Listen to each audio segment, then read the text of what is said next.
Okay. We got two more. Yeah, make sure y'all sign. You have it, please.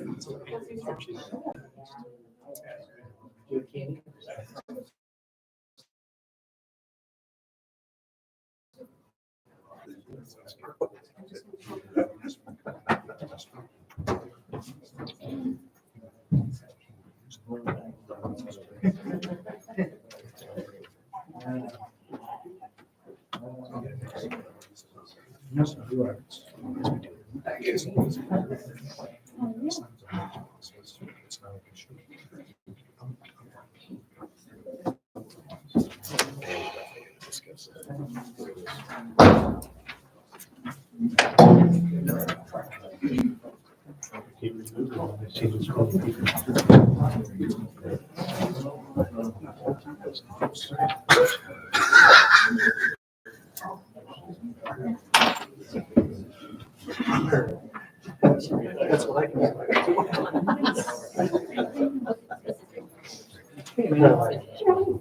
Yeah. This is my first couple of days off. They said. I'll see beer.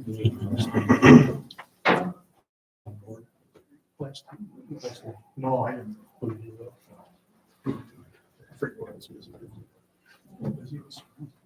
Oh, we can start it. Yep. If we can please rise for a pledge of allegiance. I pledge allegiance to the flag of the United States of America and to the republic for which it stands, one nation, under God, indivisible, with liberty and justice for all. Now, if we could please remain standing for a moment of silence to honor our armed forces and first responders.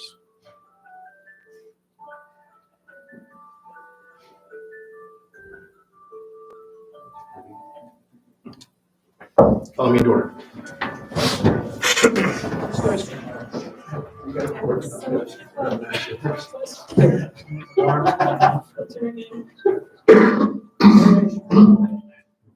like to welcome everybody to the March meeting.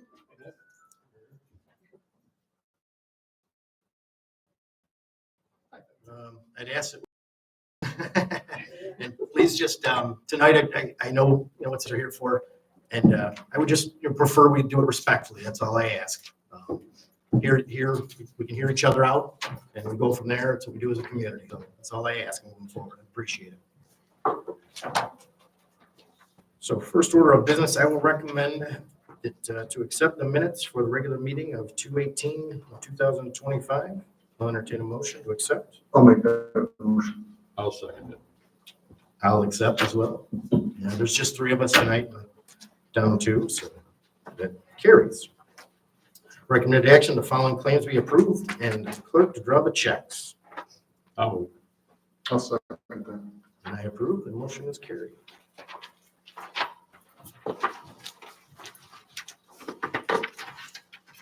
So at this time, we have Mr. Steve Winkley here. oh, got it now?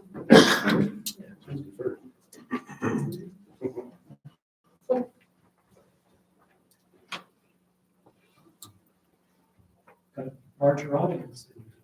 Yeah, indeed.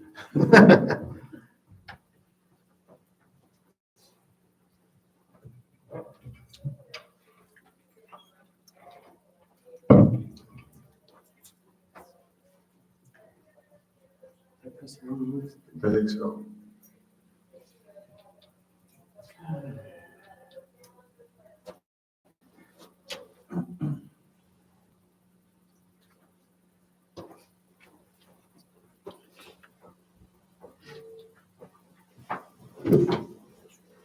Anytime, man. I don't know what. Can you hit the home, is there a home button on there?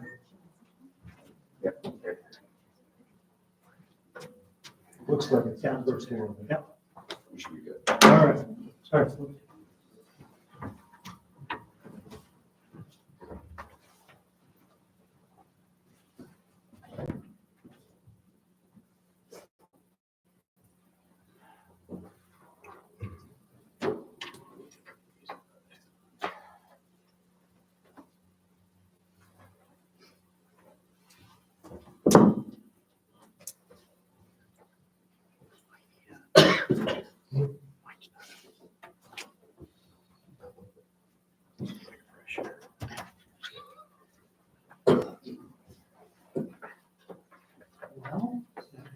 just me talking.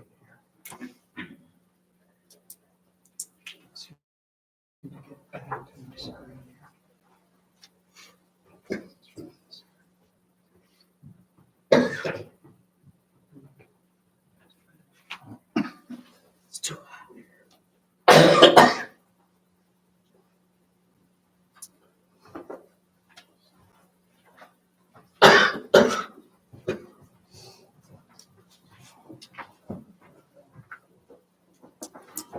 You okay? I'm gonna turn it off.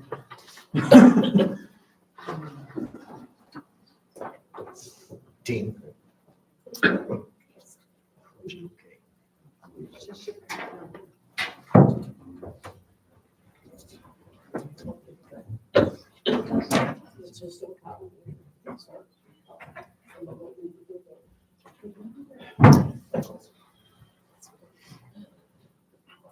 Can we crack that door maybe? Yeah.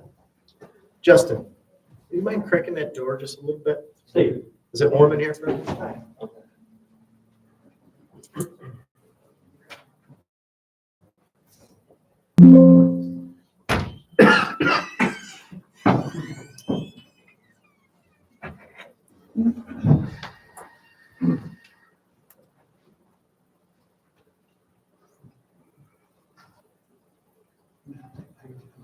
That is fine. If you just want to explain it, go over it. But no. Honestly, thought you were gonna do your public comments first, so I wasn't prepared here. If you'd like, we could do that afterwards. If you.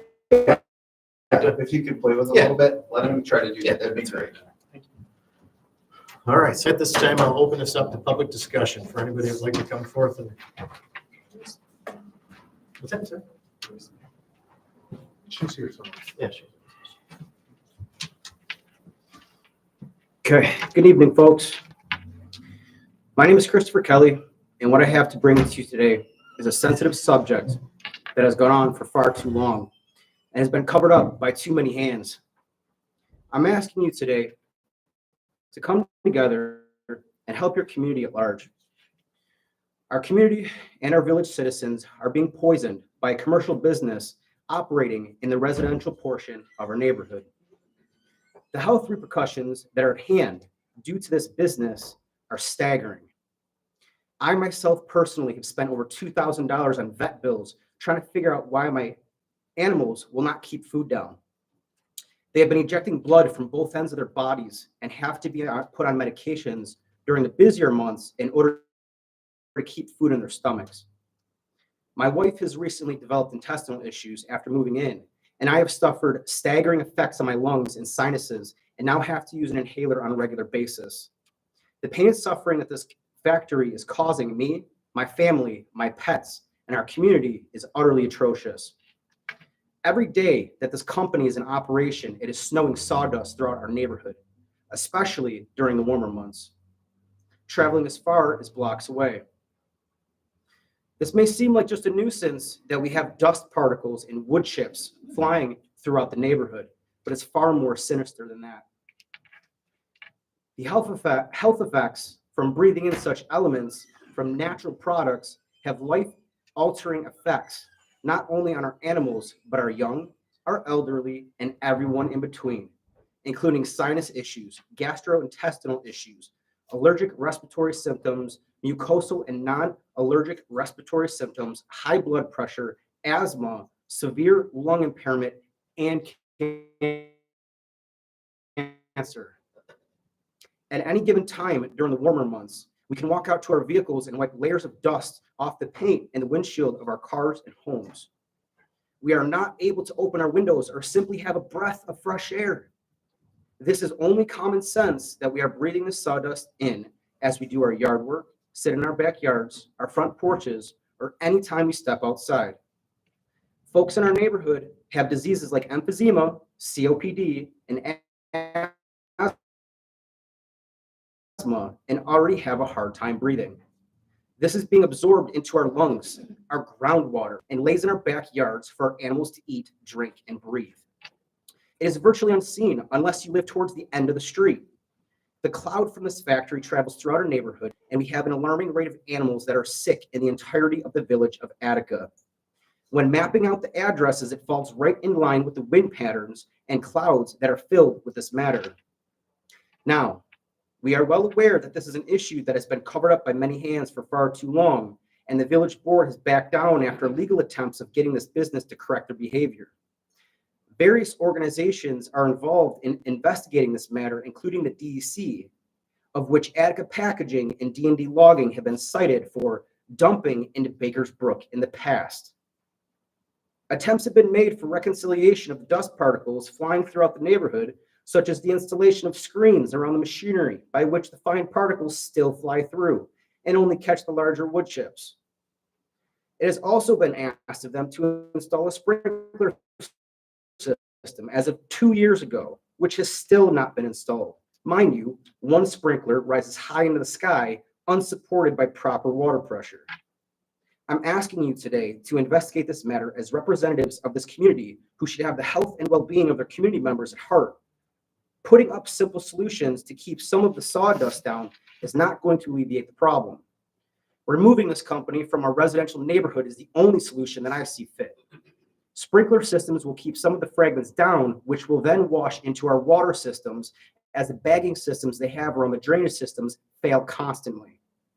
The washing of their vehicles and the draining of that water into our waterways is another concern, and the dust that flies up off the road from the factory is another. Not to mention the constant smell of diesel, the noise pollution, the inability to concentrate or gain rest in our own homes, and the semi-trucks flying down the street, slamming on their brakes and using their Jake brakes all the way down the street, rattling all of the houses and disturbing the residents inside their homes. This company's vehicles consistently block Jackson Street and idle in the middle of the street, preventing vehicles from passing and rattling us inside our homes. Also, the smell of rotten sewage or manure has been a nuisance within the last 2 years of operation. Word has been said that they are bringing rotten leaves and manure into the factory to grind up with the mulch and spread throughout the air. Whether it's the leaves or the types of trees that they are grinding, this material holds water, bacteria, and fungus that is extremely detrimental to our health as we breathe this into our lungs and digest it into our systems. Now, as founder of the Attica Days Festival, I hope that by coming forward and expressing my concern for the community's safety does not inhibit my ability to conduct business with the board in the future. I look forward to a future that we can work together to revitalize our downtown district at large. And as for Mayor Nathan Montford, I ask that he stop using other people's social media profiles, such as his mother's, to reach out to me privately, as I have blocked him after repeated occasions of harassment have been made towards me and my business. If you choose to not take action, this not only reflects your character, but your ability to blindside your entire community and disregard the well-being of their health, families, and home. I'd like to first address that I've always had my name on everything. I don't hide behind anybody. I am who I am. Nobody has been blocking anything. Nobody has been hiding anything. Since I've been on the board, what I've tried to done was work with D&D Logging on certain instances. It has been a fight with them. I mean, they've been in business since 1917, if I'm not mistaken. So some of the things that I'm going to have my code enforcement officer come up and discuss with you all here. What had happened, I'll be honest with you, she's new to the board. She's not coming in with an agenda. What I did is I asked her, I said, listen, what I need from you is if there is something, if there is a there, the Perrys understand what I'm going to say because they were here last month. If there's a there, then let me know what it is. Let the board know what it is. But I mean, I know you come up here with a lot of accusations. Do you have anything to back these accusations up? Oh, I do. Okay. I have plenty of photos. I don't have them printed at this time, but I'd be more than willing to share them on my phone. I do also have our zoning for the village. If you look at it, Jackson and Windsor, the loop, I'm terrible with north, south, east, and west, but if you're at my house, the left side of the road is zoned industrial. Directly behind my home is residential, where giant piles of mulch. So Are- when were these zoning laws created? 2016. Correct. So like what I said in the last board meeting, to trustee Vanson has a pool in his side yard. If the board were to decide to change the zoning laws, that you will not allow a swimming pool 500 yards from a school, Mhm. it doesn't necessarily mean he has to close in the pool unless he were to sell that home. Correct, and that absolutely makes sense. But you stated that they've been in business since 1917. Their original business is not the current business that is operating. It's under the same name. It's not the same business. They're not operating the same way. So when did that happen? Businesses do evolve over the years. Absolutely, but their zoning or their application should change. They were building things before. Now they're grinding, and there's giant piles in open air, and also in your zoning, outdoor storage under the industrial and commercial. Outdoor storage, it says for general commercial and industrial districts, outdoor storage shall not be allowed in the front yard setback. All outdoor storage shall be fully screened to ensure the area is not visible from the public right-of-way or adjacent residential districts. Screening shall be sufficient height and density to completely hide storage from public view, including from streets and other public access ways. All screening shall be maintained in such a manner to present a neat and orderly appearance at all times. Contractor storage must be a minimum of 200 feet from a residential or open space district. None of my backyard is in compliance with that. I do have from the DEC an email that Shannon was given June 15th of 2021. I did foil them, so I obtained these legally. There are several things that their permits allow, but it states that they must follow all state, federal, and local. So the state, part of the email that was sent to Shannon was state regulations that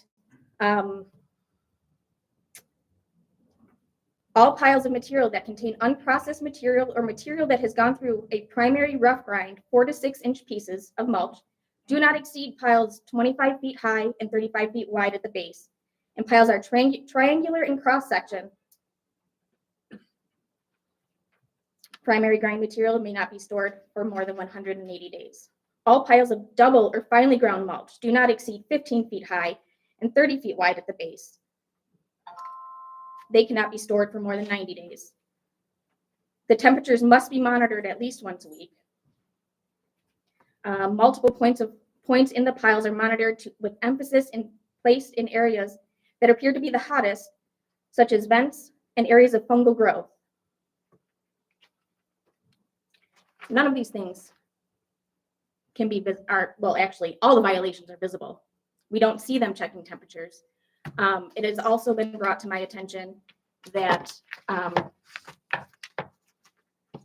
by somebody that wished to remain anonymous, they were told by somebody within the family business that they are using an anaerobic digestive, and they're trucking it in the middle of the night. Can you explain what it is? I don't. That is a highly regulated compound. I'm not even sure exactly what it is, but it's federally regulated. But they're not being federally regulated because they're not letting anybody know. They're not reporting it. So the smell of manure, they're using the anaerobic digestive to break down their compost and their manure, which is why our neighborhood, when they're grinding at certain times, smells of manure. They're also bringing in, I was told by an employee that they're bringing in wet, musty, decomposing leaves. And those are being ground into the air, which is full of bacteria and fungus and mold spores that are being sprayed. They're not being contained. So we're breathing all of that in. And we're just supposed to sit here and be okay with that because they've been in business for 100 years? No, But nothing's being done about it. They bought the sprinklers 2 years ago. So they bought a Band-Aid, But that Band-Aid is still sitting on a shelf And that's something I hope we can come up with tonight. for 2 years. Well, Not well, I actually spoke with Matt Durfee several times over the last 6 months. He reached out as he was told to. He did his job. And last summer was the last time he had any conversation. Yeah. I noticed this week, obviously, as a lot of community has gathered with us today, that they have made the backyard look beautiful. But that only happens when somebody's poking around. I'm sure somebody from D&D logging will speak on behalf of the water issue. Absolutely. This has been something that they've wanted for quite some time. And But they've done nothing about.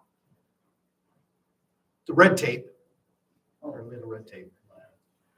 How is there Mike, red I'm tape? just being honest.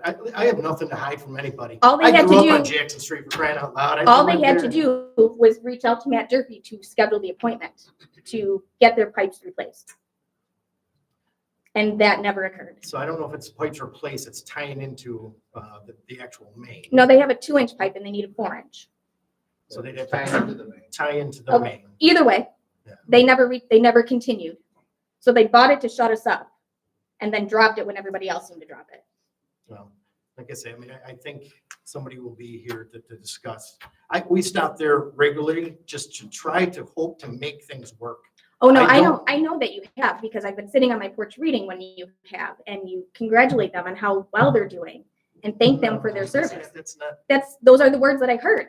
I can. And at the will you thank them? Yeah, you're right. I do thank them on things that they do. What have they done? I will let my code enforcement officer come up and respond. Sure. As well as somebody from D&D law. Absolutely. Which would like to go first? Would you like to come up, Pam, or?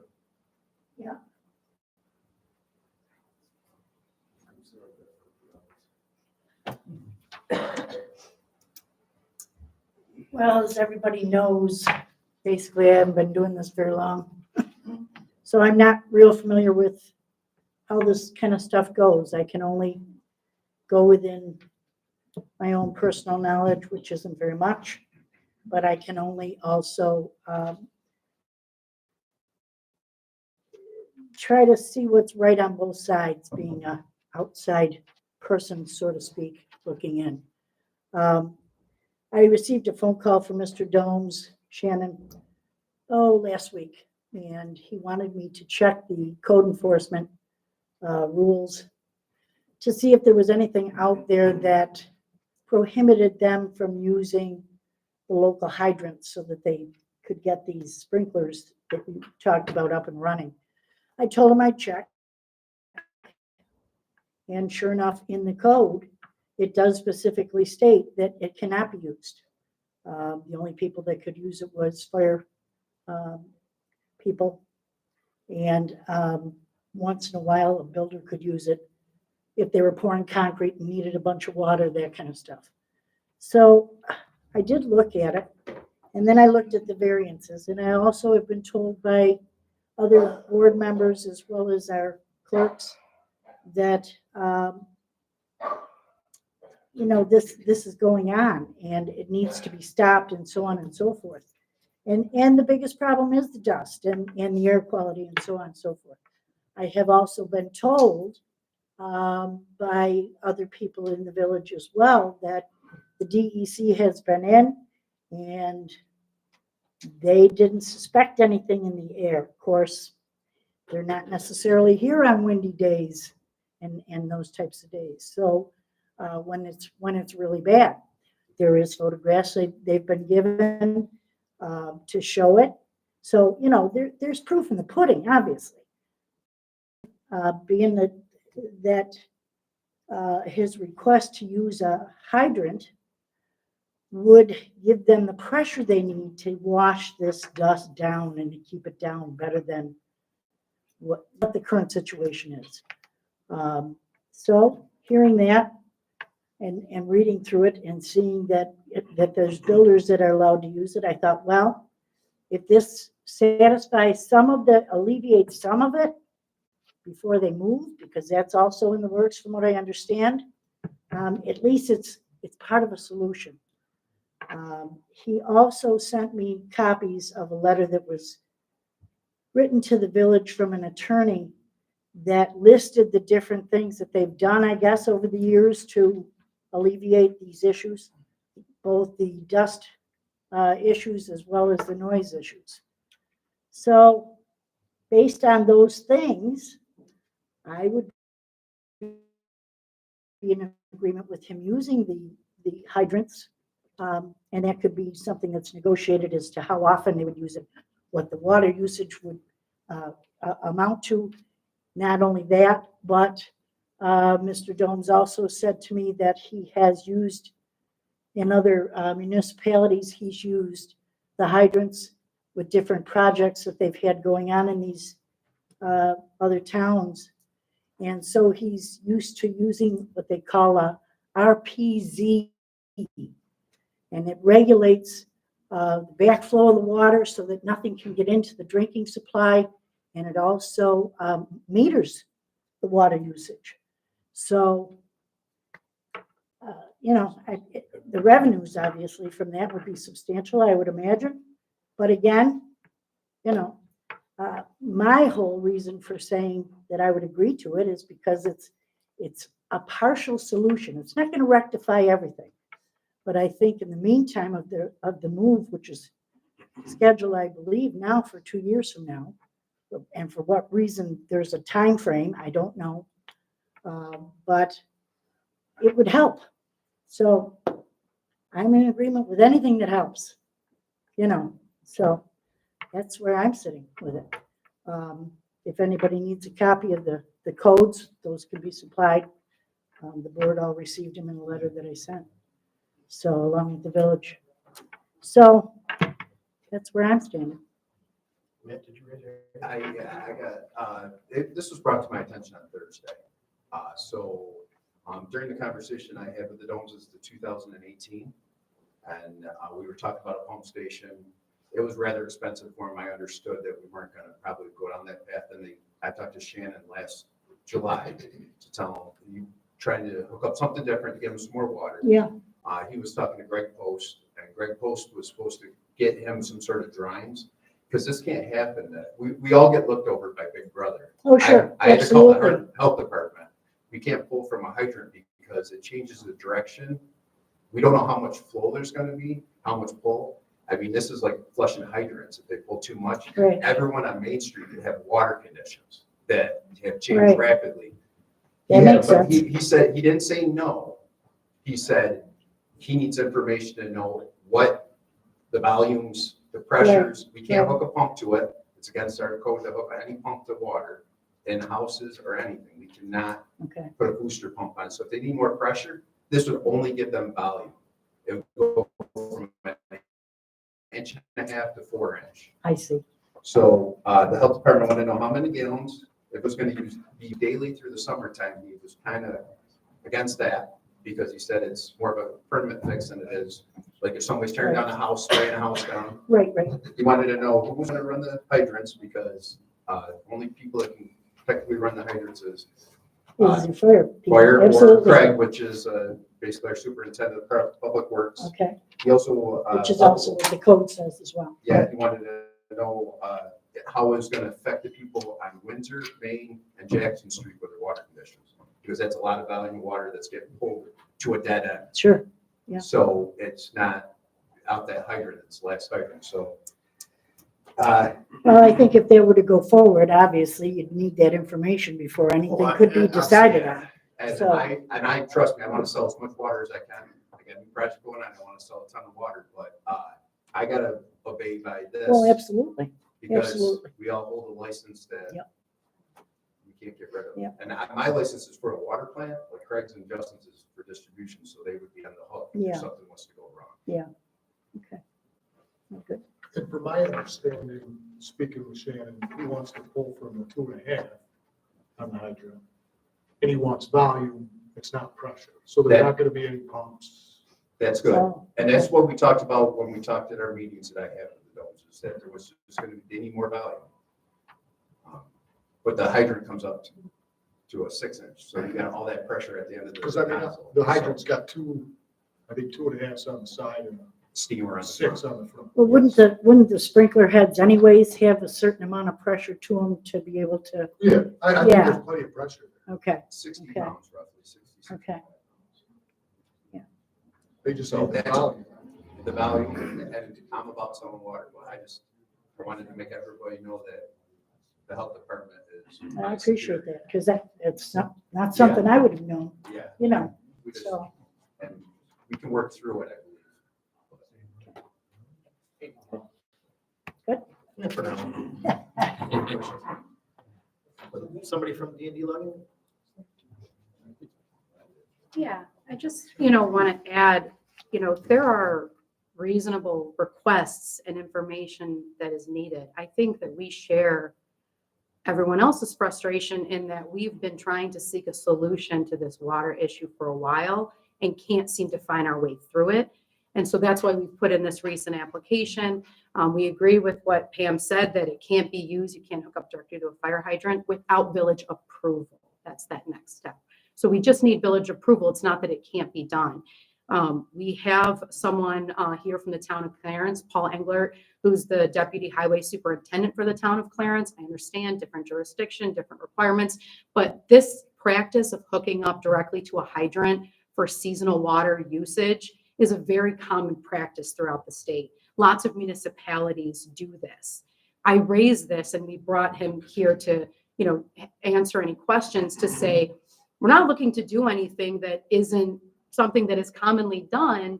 And those RPZs prevent backflow, right? They have meters, they accurately capture how much water we're using so that we can be charged for it. We're not looking for free water. We just want to make sure we have a path forward. So if there are questions that need to be answered from the Department of Health or from anyone else, we want to just understand what those are and have a path forward and know that we're actually moving forward here. Because we understand there've been a lot of complaints to the village and to Attica Packaging about dust. We've been trying to work through a solution on this. Have made a lot of significant improvements to equipment to try to address this dust issue, but the water is the crucial piece. And an application was made in 2018. Some things are trying to move forward, but it felt like every time we moved forward, there were new roadblocks. So here, we just want to make sure what is the mechanism to move this forward and ensure that we can get the water use that we need in order to address the dust issues that everyone else wants us to address. So I guess I'm kind of looking to you, what is our next step here? And can we put in reasonable timeframes with which to do it? And what is our guarantee that we're not going to keep coming to meetings like this talking about how we're not able to control the dust issues because we don't have water access and the village isn't helping us provide that water, get that water access. So that's what we're here tonight to say is we put in an application, we've renewed it. We want to make sure we've got a path forward here. We don't want to keep dancing around this issue. So I'm looking for you for what is our next step and how can we get there? And if you need information, we are happy to provide it. I believe last time one of the issues was there was a request for a open-ended engineering plans with no estimates. And we're happy to pay for what is reasonably required to get here, but we're not a blank checkbook, right? We're not just gonna do this for endless barriers that are being put in place here. We want to know what the path forward is. We want to be able to get there. We want to be a partner here and make sure that we do this. It serves, of course, everybody. So. I mean, if it were up to me, I would just get you the water tomorrow because I know that this will help with the dust. I know the end goal is to move out of the village.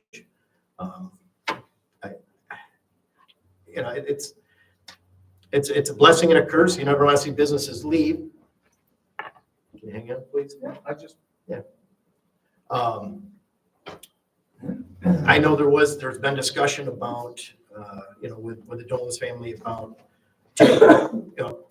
attaching into the main, for quite some time. And I'll be honest with you, I'm not happy that it hasn't happened yet. It hasn't moved forward. I know that 2018 it was put in. I didn't know anything about the 2018 request.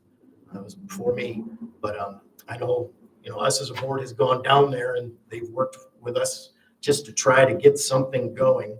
So as far as I'm concerned with this moving forward, if we can do this and make this work, I don't see why we don't do it. From my meeting I had with them, then I brought it back to the village office, and it was Nussbaumers and Clark were contacted to see what the water modeling that we have on file would cost us to run, and it was $10,000 in 2018 to see if they can supply that water. But it was a bigger amount of water at that time. That was 6-inch pump station is what they wanted. I remember talking to you about Yeah. this. I mean, I was the one that connected, Shannon with you, and let's get this going. And But here we at that are. time, I'm just the chief operator of the water plant, so it was not on my plate at that time, and it kind of got dropped. And then last summer, when Shannon reached back out to me, texted me, and called me. And I talked to him. I said, I'd be more than happy to try to help out. But we talked a few times, to tell you the truth. So I am gonna need volumes for how many sprinklers that you're gonna have, to try to figure it out in-house. I need to know sprinklers, volumes per gallon per minute, the pressures they're gonna need to run it. And we can probably get something calculated to see close to if we're gonna need a water study or not. Because if it's a board or bigger, it's gonna have to be a water study because it's a dead end road. Do any other businesses or entities at any time hook into any of the fire hydrants in the village? Absolutely not. They can come to the water plant, and myself or my coworker can fill their tankers up with an RPZ. I had pool haulers that wanted to hook up. They cannot. I was told many years ago, they're not allowed to hook up. There was 2 incidents in the village where they did hook up, but it was an emergency situation. Norfolk Southern had a problem, and the stagehouse got taken down. And at that time, our DPW worker was standing next to that fire hose the whole time it was on. So, I mean, is a meeting with the Department of Health, DPW, Me, yeah. can we set that up and move this forward and all the information you need? We will I've get. always when they reached out to me, I've always contacted them back, and I'm more than happy. I want to sell water. So yes, it's just, we've never allowed anyone to hook to our hydrants because we had issues down the road when that happened. Water hammer breaking water lines, then the village is on the hook for paying those water lines. Not saying they would do that, but there's a possibility I could do it tomorrow. Just also, I understand that there is discussion of adequate packaging moving, but to the extent that does not happen, we still need to operate. And even if that does happen, that might not be for years into the future. I just want to make it clear, right? We're not doing we can't just operate. We're a licensed business that is allowed to operate at this facility. And the push of just get out, get out, get out, that sentiment is just, I don't think that's well received when we have every right to be here. And maybe they're making moves to go. We don't know. We don't know if that'll fall through. We don't know what will happen. I just think they can't not operate for the next several years. And water is a big component. So to then this. what I'd like to see from you guys is this going to be a short-term thing to where there is going to be a long-term fix to this, or is this going to just stay on the hydrant for years? I mean, we can certainly work through that if I'd like that's to the see case and water is going to need to be a more permanent solution. Happy to hook up to a hydrant or something in the more short term while working on a more permanent solution. Again, if they continue to stay in the village. That's what I'd like to see. And I know there have been other comments made tonight. We are just here to listen to those, and we will respond to the village in the future to the extent, we want to put in some responses to some of the comments, but we don't want to address them here tonight. We're just here to listen to any other comments that, that have been made and that I assume will continue to be made. So, thank you. Did you have a question? Yeah, Oh, Miss? You just have. Yes. when they move, whenever it might be, they have an issue with water, right? What about the new area? How are they gonna water up there? I mean, to the extent that that's, I guess, something they'll have to work with on any future plans they look to move to. To the extent they have it or need it, that's a different jurisdiction from what I understand with a different water department, different water access. Yeah, I'm not quite sure right now, but we'll have to, that's something they'll have to explore as they look to, consider other options. Have they looked at that issue? At this I'm point? sure if they're looking at other sites to move to, they're looking at all the things they need to operate that facility. To me, that would be a major issue for them. I Where would they move assume it if they when. need water access, they're gonna make sure that their new site has water access, so that they can get it. That's why, and that's also why it may take some time to relocate. They have to find a facility that they can move to and that has the things they need to operate there. Any other questions?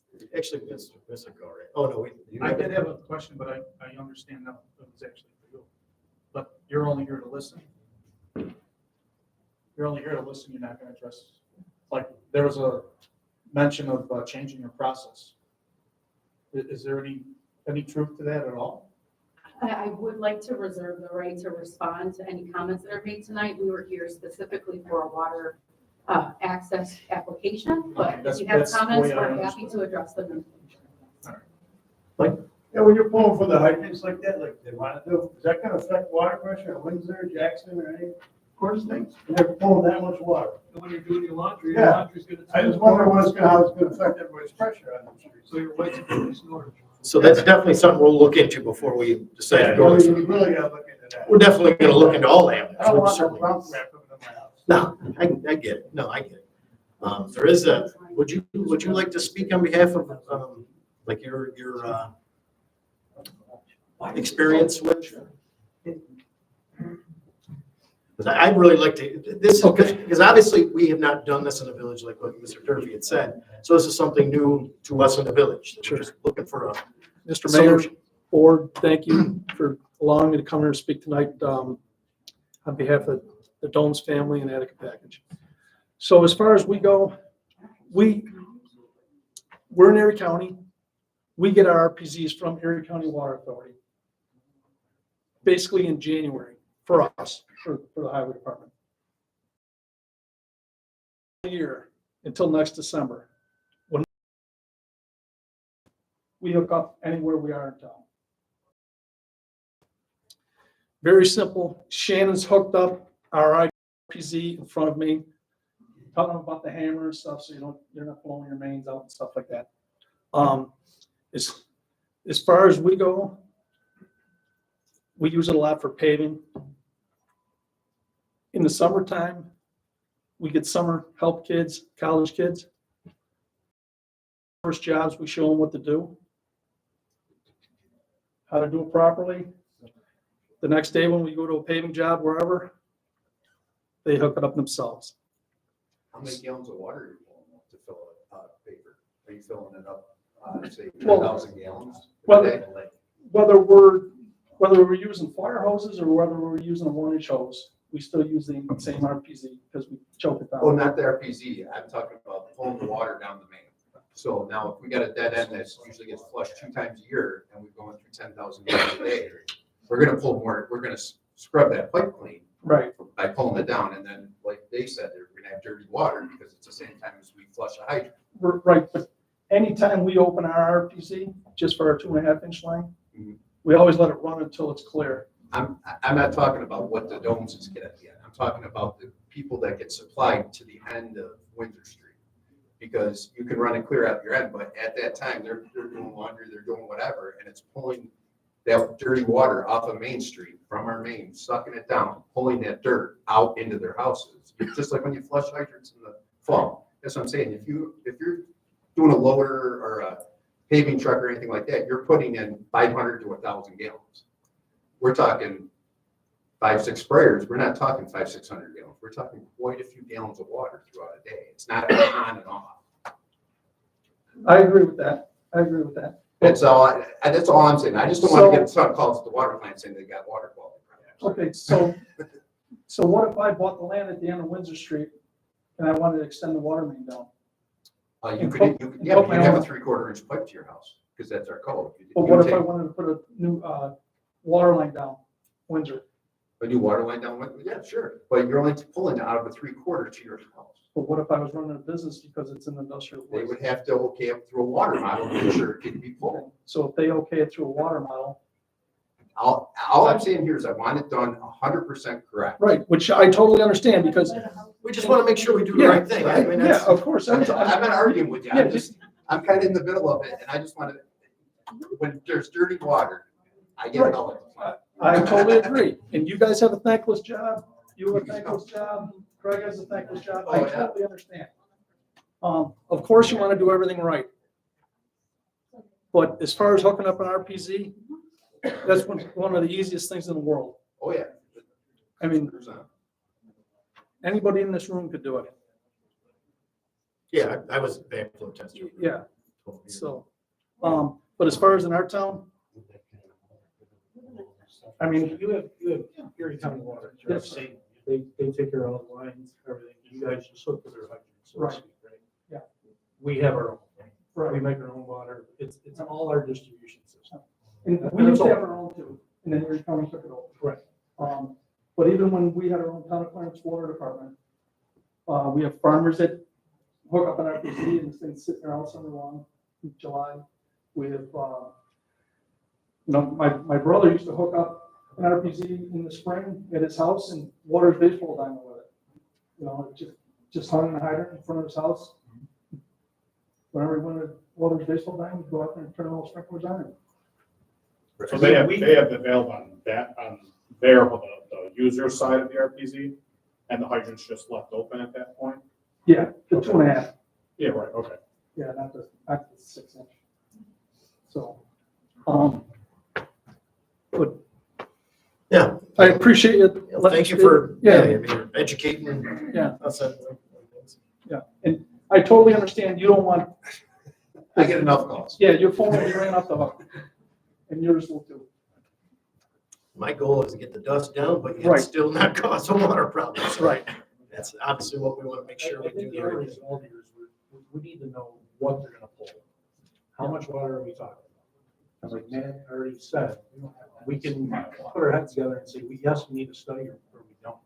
That's, we've never been approached with that. We don't know. Yeah, and I'm sure, they'll be able to figure out by the number of heads they have running and gallons per minute each head. Yeah. And this is, I feel as if it's a step in the right direction and it's an easy thing as far as between Craig and Tom. Matt, I'm sorry. No, it's fine. And you guys, I think there's something that can be worked out. Yeah, just put our heads together. Yeah. Thank you. Okay, thank you. Tony? The only concern I would have is this gentleman here is pulling his water out of Lake Erie. We Right. pull ours out of a reservoir. So we have to be. Yeah, definitely worry about the concerned how much volume. water we're I using. mean, And I have a question. oh, yeah, just give me 1 second, if you don't mind, please. Yeah, we definitely have to worry about making sure, Matt's really good about that. We're actually in discussions about even moving outside the village with a water district. That's gonna take years. So obviously, the thoughts on our mind about making sure we don't run out of water, but we know that we probably have plenty, ample enough water to do this. But yeah, we're obviously make sure we do. Yeah. Well, Keep our fingers. I just, like I say, just want to make things work. Absolutely. I mean, be mad at me. I'm sorry. I'm trying. I honestly am trying from the bottom of my heart. Okay. I understand that Domes uses chemicals and dyes for dyeing their mulch and their business. Can you guarantee that adding all this extra pressure to all of that to try to minimize the dust, that none of the chemicals or dyes are gonna get into our drinking water? So I think that's something I know that the DEC does control on a steady basis. I cannot, I certainly don't want to put my head on the chopping block with regards to seeing any evidence of, but from what I'm being told, the dye that they do use is more or less like a food grade dye. But again, that's not from me. But certainly look at all aspects. The last thing I want is for anybody to be unhealthy. I think that's what I don't think there would be anybody on this board or in the community that would shoot for that. So we'd certainly have to look at all angles and trust with the D with regards that they do study what, the conditions that they have there. And I know that they're there an awful lot. So given the fact, that they haven't shut them down, or I know you mentioned citation. It's not funny to me. I'm sorry. My experience with the DEC, now granted it was in Erie County, because I worked at a chemical plant. They don't like to do a lot to affect the business, because they realize it's a business. So they might not always, even though you would think they would, have the best interest of the neighborhood on their mind. I have much better luck with OSHA for violations, but nobody shuts down a business unless it's outrageous. So the fear of that, I think, is misplaced. That is not what's going to happen here. They might cite them, might have them curtail their operations some, but they're not going to shut them down. Not unless it was, like I say, once again, outrageous. They don't do it. They don't want to do that to businesses. But if their processes change, which I heard, and nobody's going to address that issue right now, water's not going to help. If there's microbes and anaerobic microbes being used over there, you don't want that in your systems. It's just bad. It's bad stuff. And I'm not saying they're doing it, but if they are, and people find out about it, that's going to get them in some trouble. And you guys don't want to be part of that as board, just for the sake of the village.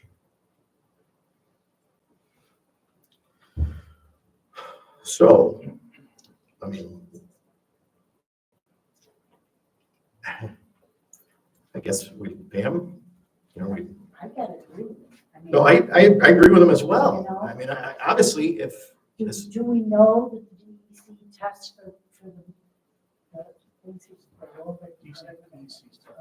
I don't even know if they would know to test for it if they're using stuff that isn't Well, federally, I would you think know, that- known. Yeah, but if it's Make that an assumption. environmental thing, they've got to know that. They've got to know that. so obviously with, the lawyer and, Ms. Doan's present, or Ms. Gadd, sorry, present here. And I see them taking notes. I'm sure these questions will be answered. Because certainly it's the first I'm hearing of this. I certainly would like a response on that. Yes, I'd like to say something. I have no problem with the people. I'm sorry. I have no problem with these people. When the things are going on, and the dust is flying through, you can't sit outside. Yeah, you can taste it and you can't really sit outside. So we had to stay in the house. And I finally lost air conditioners, and when I took them out for the winter, all that dust was on the shelves that I had my pans and stuff on. Everything was just loaded, coming through that air conditioner. So I went and bought some furnace filters, and I put them on there with magnets. It helped a little bit, but it didn't help totally. And now, and even my other, that's on the side. It's the only window I can use it on the side towards their house there. The one on the porch is a long porch, and that was inside, in the end of there. That is still getting some from that. Not as much as the other window did. So now we can't sit outside when it's running. The only time we can sit outside is when it's not working that day. And when they open up their mouths, I'm going to tell you, you can't breathe. I have asthma, and you cannot breathe with that smell. And gosh, so we're stuck in the house, and even to go into your truck, that smell, it's just overwhelming. And I tried to do what I could do with my filters, but they're not keeping it out of the house. That is sad. And I have asthma too. How many people have asthma or COPD? I have COPD since I've lived over there. Never had before. I can't even sit outside in the summer. You can't. On a nice day, why don't you, when it's windy out, come on down. You can't. See for yourself, I can't even see the houses across the street sometimes. I know Julie, The amount of dust that's blowing. Julie did send me a video and I immediately went down there and talked to them about it. I can't leave our windows open, can't leave our car windows open. Can't have a vegetable garden. People have to wash their trucks every day.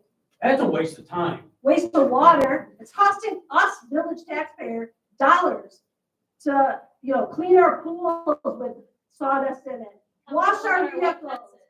They're not white. We're tired of it. It's Most days I don't even let my getting kids play outside because of the dust. And I live right next to the place. And this has been going on since, you guys have been trying to figure it out since 2018? No, longer than that. Well, what the? Seriously, what is more important, that business running or the residents living here? 6 days a week, this runs. 3 o'clock in the morning, trucks going down the road. Is there working trucks? Right. Trucks are going out at 3 o'clock in the morning. Yeah. Coming 3, back at 4, 5, 6 o'clock in the 5. afternoon. I mean, what are their hours? I thought it was 8 to 4:30.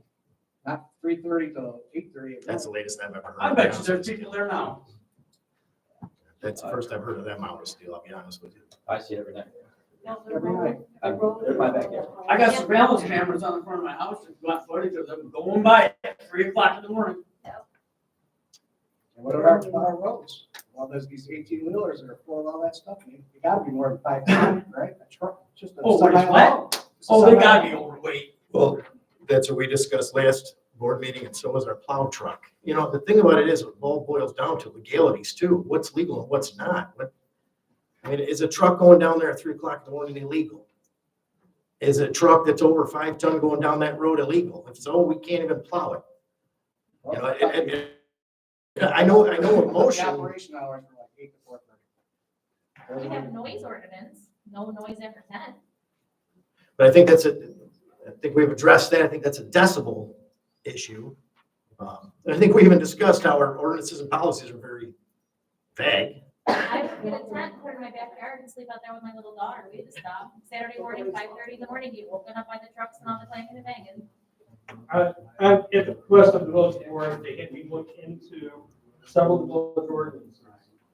And I also looked into the state vehicle traffic. I'm only addressing the law enforcement side. A lot of this other stuff is a civil or code enforcement. I don't get involved, all right? With the trucks going up and down the road, there's a stipulation in the state vehicle traffic and in the village ordinance, pick up and delivery. They're excused, just like if you were having an Amazon package and a tractor trailer came down and going over to your house, they're allowed on the street because of their pick up delivery. The only thing they can't do, and I would like them to address this, is them blocking the roadway. They can pull up for unloading and loading, which is legal by our village code and by the state vehicle traffic law, but they have to maintain a lane open to traffic. And I've received numerous complaints, and I believe the board has, and a lot of you guys have, is that they tend to block the roadway. So that's one thing I would like the don'ts to address and make sure that you leave a laneway open. And I've even got complaints that you park the tractor trailers across the street. I've never seen that myself, but I've gotten complaints about it. The noise, we do have village noise ordinance. And I looked into that. We have to have decimal readings. And I've also asked the village attorney to look into it because I don't know if that is addressed residential only or if it's a commercial. I don't know how that works. So I've reached out for a village attorney, he's looking into it, and he's trying to give me a definition so we know how to control it. That area where they have their operation is zoned commercial up to a certain point, and then some of their stuff is on residential. And nothing's been done about it. I tried to address it when I was on the board, and nobody wanted to do anything. And here we are talking about the same stuff all over again. I haven't been on the board for a year. So I think it's legitimate for the people that are here that live down there to be asking What's the next step? What are we doing? What are we doing? And Gary, to piggyback on that, you did mention that they were grandfathered in, but I did have an opportunity to look at the application for their office that they built. They needed a special use application because it's zoned residential. Yes. And it very specifically says office space only. Only. They're using it So for the space storage. that I was complaining about behind my house that is full of piles of sawdust or mulch and wood chips, that is actually residential because they had to have a special use permit to build their office space. So that wasn't grandfathered in. And That's we just brought, something when I was on the authorized. board and we brought that up, they moved everything. Now they're back to doing it the same old way, and we don't do anything about it. They park on the road. He's not allowed, I guess, to go down there and ticket them. I don't know why. We allow them to park trucks on the other side where there's a dead end because they use it for storage. That's still a village road, and we backed off on that because we were worried about Gordon Brown. Oh, they were cited on that. No, they were told to move and they Did they did. clean move. everything? Their stuff's not cleaned out of there. There's still storage over there. I've driven down They're through. cited on the vehicle back there. I don't know about, anything. What do they get back there? Equipment? There was pallets. They were cited on, when you were on the board, they were cited on the vehicle. There was two vehicles. I don't know if that was Yeah, taken got- care of. They got cited for one. So there was nothing else when you were on the board. I don't know what you. When we had the complaint, we took care of it. We haven't had a complaint since. Is he allowed to ticket them if they're on the road? Nobody told him no. Okay. I don't know where you got that information from. He's right there if you'd like to ask I him. don't know, because the customers that are going to that place, go about $50. Has anybody ever told you on this board I that you even can? stop some of the employees to tell them to slow down when my kids are outside. To make it clear, nobody on the village board ever has told us not to, but in the past, not this board, I want this perfectly clear, not this board, they have failed to support the police department when we do act or write a ticket. The board had voted that the domes, if they violate the law and if it's in our purview, they will be dealt with just like any other citizen. In regards to the noise, per our village code, the creation of a loud or excessive noise in connection with the loading or unloading of any vehicle or the opening and instruction of boxes built in such a house. Crates or containers in such a manner as to create unreasonable or unnecessary noise of unreasonable noise in it. It's an exception. That's written into our code. Another portion of the noise ordinance.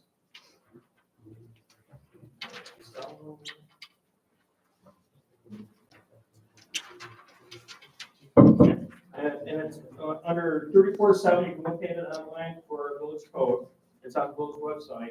37G, sounds created in the excess of any trade, industry, business, or employment provided that is not conducted in such a manner as to create any unreasonable or unnecessary noise of any unreasonable extent or location is an exemption. That means I can't enforce it.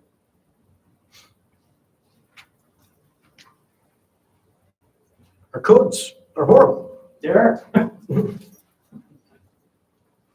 And I know you guys would like to just have us go down to D&D login and say, shut your door tomorrow. I'm here to tell you, this village would be hit with a pretty major lawsuit. And I don't even think we could do that. There's gotta be quality of life. What if all of us here complain, filed a lawsuit against Quality of life, health and village. safety. for quality of life? We can't even sit outside.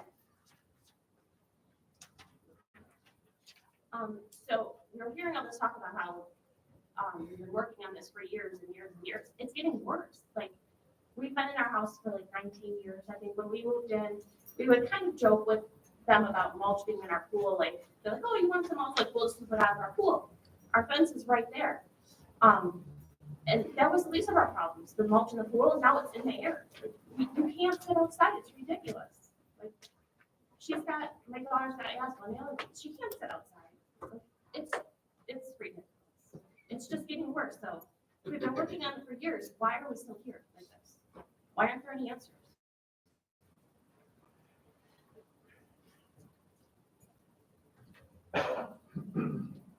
You're right.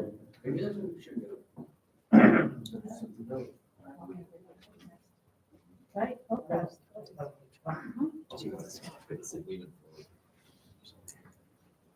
I don't know if you've been down Jackson Street, but down in front of, Steel Cook's place, that road is getting tore right up. Yep. I mean, it used to be a beautiful road when they redid it, and now it's just getting hammered. It's pretty pathetic. You still got trucks running down the road, speeding down the road. Then they come around the corner and then they decide to use their Jake brakes, backup alarms, Dean and I have really discussed about many, many times. It's still going on. I mean, something definitely gotta be done. And if you're talking about with all this water that they wanna do, where's the runoff going? Going right into that creek. Brook Creek, right behind my mom's house. That ain't safe. That storm drain that's between my house and the neighbors to my north was plugged solid. So basically, the only solution we have is to just go in there tomorrow and shut them right down. Is that what? I'm not saying that. They need to come to the place and admit that they're doing stuff wrong. But I'm not saying easy way out. I'm open to suggestions. I'm part of this community too. John Perry Jr. can throw a rock and hit my house. I mean, I don't even know who you are. I do care about these people. I care about my I didn't say community. you, I said them. Okay, then I apologize. I apologize. They don't care, as long as they're making money, they don't care about us. I guess They the give us 3 frustration, months to shut us up. the frustration I'm hearing from the people that live over there is they know it's been going on since at least 2018, and they don't see any progress. So they have, I know that they have, wasn't there, Pam, do you have? Well, I asked for them to come up with a list of what they have done. I was actually just there the other day. They put up a bunch of screening. There's gonna be I drove through there today. I see. garage door. They're gonna be installing like a garage door, basically to go over top of their one grinder. Well, they were gonna build a building that was gonna be heated so they could have water, and we wouldn't have to go down there and play around with the fire hydrant. Has any of that been done? No, that's what, it's really, I mean, that's over a year ago. I'm sure that the lawyer can address. Well, she's just here to listen. And the problem with that water, it wasn't a large enough. The water, What? it wasn't a large enough water line, so it's not solving the problem. But they're still allowed to hook up their own meter, water meter? Are they still allowed to just hook up their own water meter? It was hooked up, they don't hook it up and unhook it. They don't hook it up and unhook it? Okay. Because that was going on for a little while, I thought. No, that's still Wait, going what on. do they do? Huh? That's still going on. It's still going on? They hook it up and undo it themselves? How do you know they're actually doing it all the time? Just, I know you want to trust people, and we should trust people, but how do you know? Where's the verification? You're right, I don't have it. Where is the dust coming from? That's the question I'm trying to ask. Is it, I don't know if it's coming from the mulch piles or is it coming from the grinder, the driveway? I've watched, my backyard is right there. I've watched like swirls of dust coming from where they park the trucks. It's just dirt there. That's all it is, dirt. But you paved it. Or put some, I don't know, is that where it's coming from or is it? I think it's a fine My dust. house is caked with dust. I stand outside. I literally, it's my backyard. It comes from different places. So we're on the very, very end. We are basically, we live on the factory. We rent from the dome, we've been evicted for looking into this. So it comes from 3 different places. When they mulch, they use the heavy motors, they dump it into the machines, the conveyor belts, and it spews over and creates a huge dust, wind blows up, windiest town ever. Then, once it goes up the conveyor belt and it drops into a pile, dust comes off there. And then the storage piles, it comes off of there. And then when the trucks come flying down the road, kicking up all the dust, That's what right, and the air brakes, that, kicks up all the dust. there's a wall of dust coming at us. Yes. Literally. So water is not gonna help because you're gonna spray the soils, you're gonna spray the part that you're putting it into the machine. But then there's still all the other dust everywhere, contaminants, all the stuff that's causing cancer is going into our systems. We're still absorbing it into our bodies. I'm sick, my dogs are sick, $2,000 bleeding out of both ends. What do you say about that? To our community, everybody in this room, what do you say about the health conditions? I certainly hope that it's not caused by them. Guess what? Math adds up. Do we have that problem anywhere else in the village? As far as what? Any As far things as that they're saying? COPD, as far as No, asthma, I as far mean, as the- dogs. The animals getting sick, So literally, dust all over everything, because whatever's on your windowsills, I hate to tell you folks, but you're breathing that. I worked in a chemical plant. I know how you ingest things, and I know what it does to your lungs. And it's not gonna kill you today, but it's gonna make you sick over the long term. It's just how things work.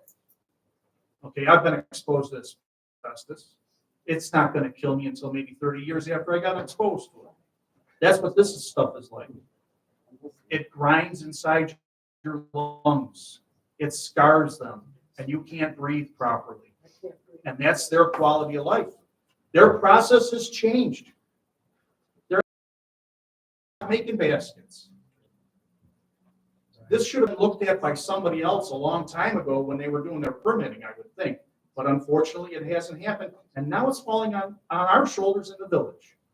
Whether it's fair or not, that's where it is. Somebody else might have dropped the ball, but I've gone down there and I've hung around, and Shannon used to come out and greet me in the roadway when I was on the village board.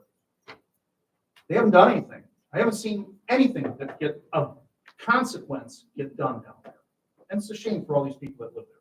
I don't live down there, but I can sympathize with them. It's not fair to them. They're not being a good neighbor.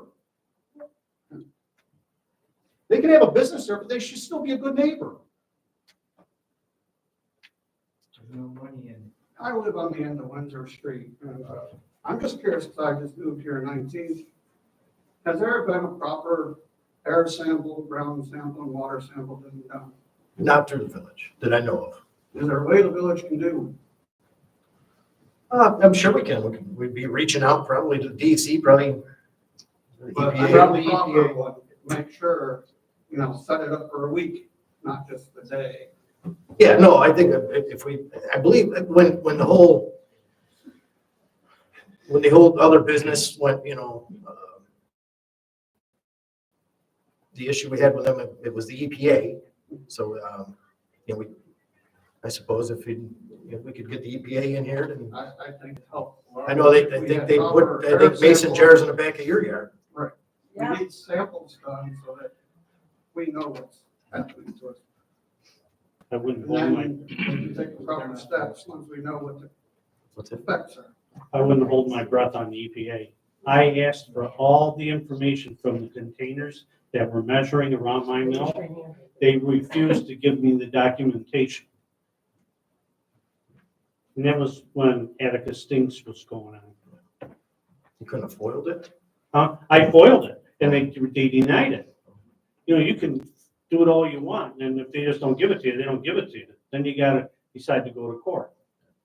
In fact, I had a little bit of a lung problem, and the doctor from the Figure Lakes area is where I went. He was gonna come out with a truck and all kinds of sensors. And then somebody put the kibosh to that, because he must have said something to somebody. He was real interested. I photocopied everything off of the computer and took it to him. Had a stack of papers that thick. Okay. My question to Gary, I got a question. You mentioned before about DEC versus OSHA. Your recommendation is OSHA? No, I'm not recommending OSHA. OSHA wouldn't cover this. That's It for wouldn't worker cover it? safety. That's worker safety.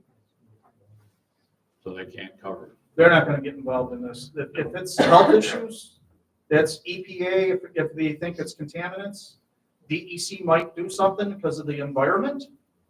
But that's where that lies.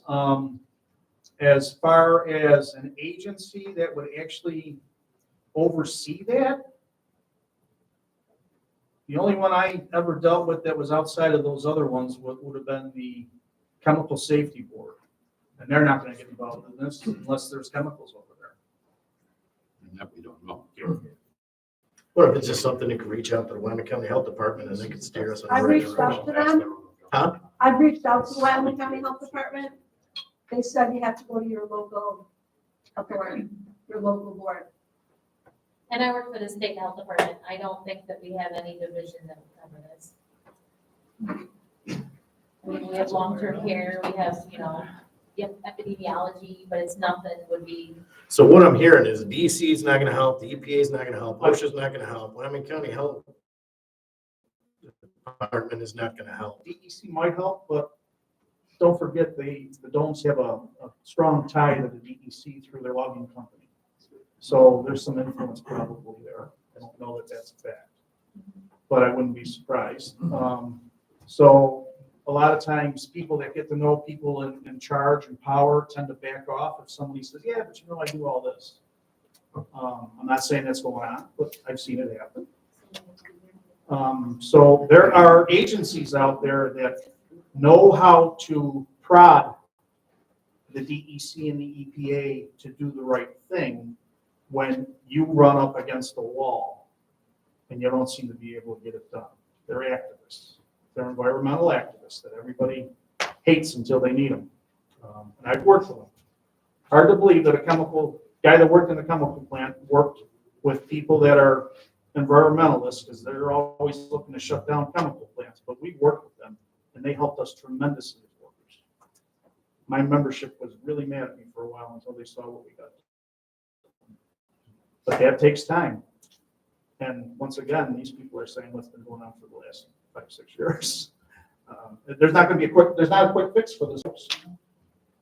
Why didn't you suggest this on the board? I did kind of talk to people about, I had contacts that I could reach out to. I did talk to you guys about stuff. I went over there and people intervened and I felt like I was against at least 3 members on the board. So I said, you guys must know better than me. So I just backed off. And it's the 3 of you. I don't have a problem saying that in public because you all stick together, fine. But now, if you're dealing with this, you guys brought it on yourselves. Okay?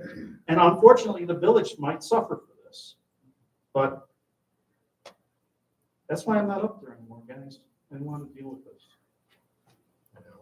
I think that's the easy way out, to be honest with you, Doug. That's fine. Just for some people's knowledge and stuff, which I'm sure Domes, as you guys know as well, a lot of the permitting that you would have to be required to have from the DEC would vary upon tonnages, volumes of things being produced. So it's not as easy as just stating, this is their permit, this is a permit that they need, that the how DEC. does the DEC know how many tons they're trucking in? So the DEC would then would come to you, and a lot of it is self-reporting and being able to tell them, what their reportings are from, our permits that we have for the village themselves. It's a very accurately described, detailed report that we have to, and Craig can share in this as well with his, the GLOW reports and stuff.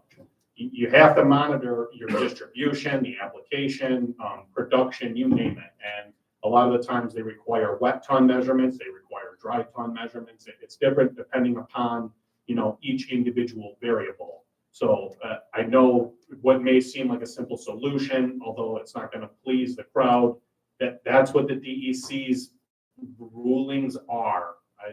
That's like the shortcomings of them as a governing body. So just that everybody's aware of that.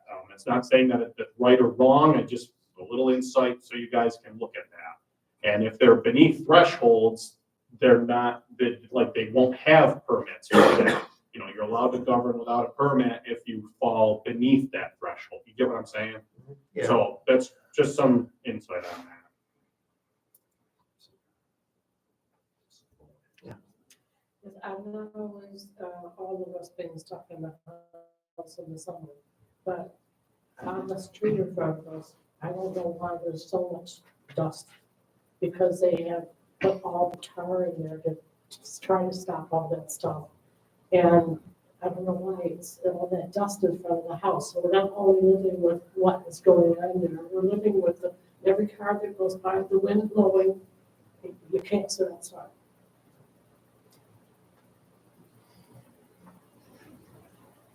Go ahead. I just want to backpack off the last meeting that I came to regarding the property damage on the corner of Main and Jackson, specifically the drainage. I didn't know if we had come up with a solution or, like, obviously we can't just drop some soil and some grass seed in there and fix it. I wanted to readdress it now that the snow has melted. Now it's all mud. I think the trucks continue to take the corner out, and obviously it doesn't drain because the drain is broken. And obviously we know that the weight limit for the road is 5 ton. I know that because that's where I park my truck, is in front of that sign. So I did a quick Google search. I took one of the makes and models of their trucks, one of the makes and models of their trailers, and then did a search on the weight of mulch. So based on their average truck, based on the average trailer, which is 10,000 pounds, so the empty trailer meets the weight limit. It's roughly, based on a quick Google search, 153,600 pounds. So that would be 15 times the tonnage, if I'm not mistaken. So that would explain the potholes, the damage to the road, the drainage in front of my house that's taken out. And now that the snowbank's melted too, I do have a piece of metal off of one of their trucks from the tree that they hit across the street, or it could be from the stop sign that was run over. I'm not sure which it's from. I just wanted to address that because I know both corners, Windsor and Jackson, are pretty rough. How long ago, where's John Perry Senior? How long ago was that street made to accommodate? I can't remember when we did that. I was on the board from 99 to 2012. It was before me. Back in 1987? 88. 88? I was gonna say, because I think I was living on Jackson Street when it happened. What was Jackson, was it made to take 150,000 pounds? No. I don't know what it was made to take. I just know that it was built up for the reason of, yeah, trucks have gotten bigger. I think, what we discussed, even, it's a slippery slope there due to the fact that our plow truck, as Craig stated, weighs more than 5 ton as well. I don't even know what that sign is even worth. So another quick Google search on a state website is an LLP from a lawyer association. They said weight limits have multiple purposes to ensure competition among carriers like FedEx and UPS. Also, enhance road safety is the most important thing. So the weight limit is there for obviously potholes, cracks, and whatnot, but I would say a snowplow would be justified for road safety, even though it's overweight. Is Windsor and Jackson both built for that? I think just Jackson, if I'm not mistaken. I don't think Jackson. Just That one? Yeah, I think they just did. I'm sorry? Oh, hang on. We got somebody else. You were on the board at that time? That was, yeah, it had to be later, because I know I was living on Jackson Street. I was born in 78. They left in 91. Huh? Left in 91. Yeah, so it had been between 78 and 91, and I remember it being done when I was living there. And we built that to take the trucks back in the 70s. But they weren't semis, correct? Yeah. They were Jackson semis? was reduced because the water was like that. Yeah, because I remember Julie growing up, there were logging trucks that would go down with logs. It was all stacked with logs. To be honest with you, it's, yeah. It's changed, definitely. Oh, it definitely has changed. But Yeah. they- I've probably So been say the longest Jackson was resident of built Jackson for that. Street. Trust me when I What's tell that? you. I'm sorry.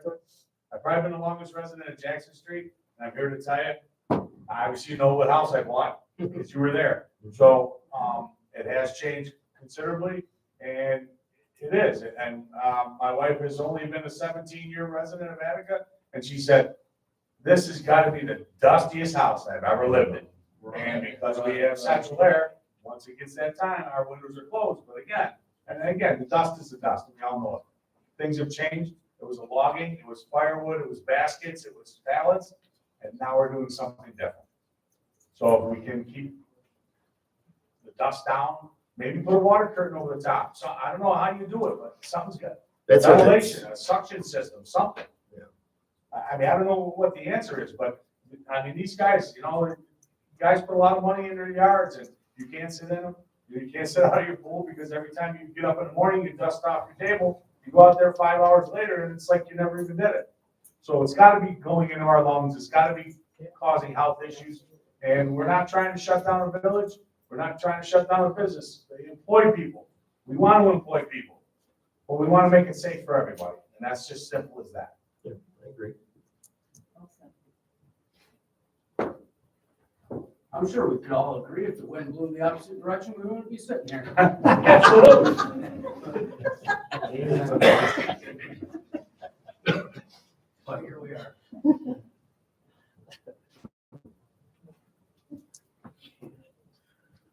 So what we do moving forward is work on getting this water. We need this water somehow as quickly as possible. Get these issues addressed by the lawyer. I'd appreciate it being sent to us and no problems we can, I'm sorry? Also, you have the mounds and they smell. You can't even stay outside, it's so bad. So that's something we're gonna have to look into with regards to, Especially when they open them up, you know, this time of year. They shouldn't be allowed to put them in that one parking lot, and they're there today. I drove through there today. They got them piled up right where it's residential. And you're talking about putting water on one part of the facility. What about all the piles? They have one sprinkler up they put up today that's just kind of barely getting a couple of piles. They got the whole rest of the factory on wind blows on. I think they have multiple sprinklers and just haven't been able to hook them up yet. Yes. that's what they're needing I'm the saying water we have for. one installed. But what is that gonna do? Then the water's gonna run off and go into all of our properties. My basement floods. And I live on the factory. That's in my home now. So water, you're saying water is the main issue. Water is gonna be a worse, even worse issue. It's going into our homes at that point, into our groundwater. What about the old pipes underneath our homes? So I think Some they of have these some homes place have no drainage. Well, the drainage, a lot of the drainage actually drains into the creek or into the village waterway. Which then goes into the other creeks that we have, which animals drink out. So another thing you guys should be looking into, which is very accessible on Attica Zone, is going back and looking at the posts that were put up by myself and somebody else about the dogs that are sick in the neighborhood in Attica and map them out. Do the homework for your community. Do the homework. I actually did. And figure out where every single person in household is sick and put the pieces together. Water is not going to solve the issue. So I do remember that post. I walked into the Legion and I had the bartender mention to me, what's going on with the dogs? And I immediately thought, oh boy, dog park. Well, honestly, it was not. And thankfully, but on that post, I believe that there is even people that are living outside of Attica that were having issues. And the one young lady that mentioned something to me doesn't even live, she lives on the other end of town. Of course. So what was going on? Yeah. I don't know how you can attribute There's other to people that that. commented that live on Market, which Baker's Brook runs into, what is it, 18 Mile, whatever creek that is right there? Thank you, it all connects. I'm just saying you had a multitude of people even outside of town at that time. Actually, just take out the people that people are gonna comment because they want to be part of something, great. But focus on the ones that are in the wind cloud. It's just common sense. So eliminate a few and focus on the actual truth.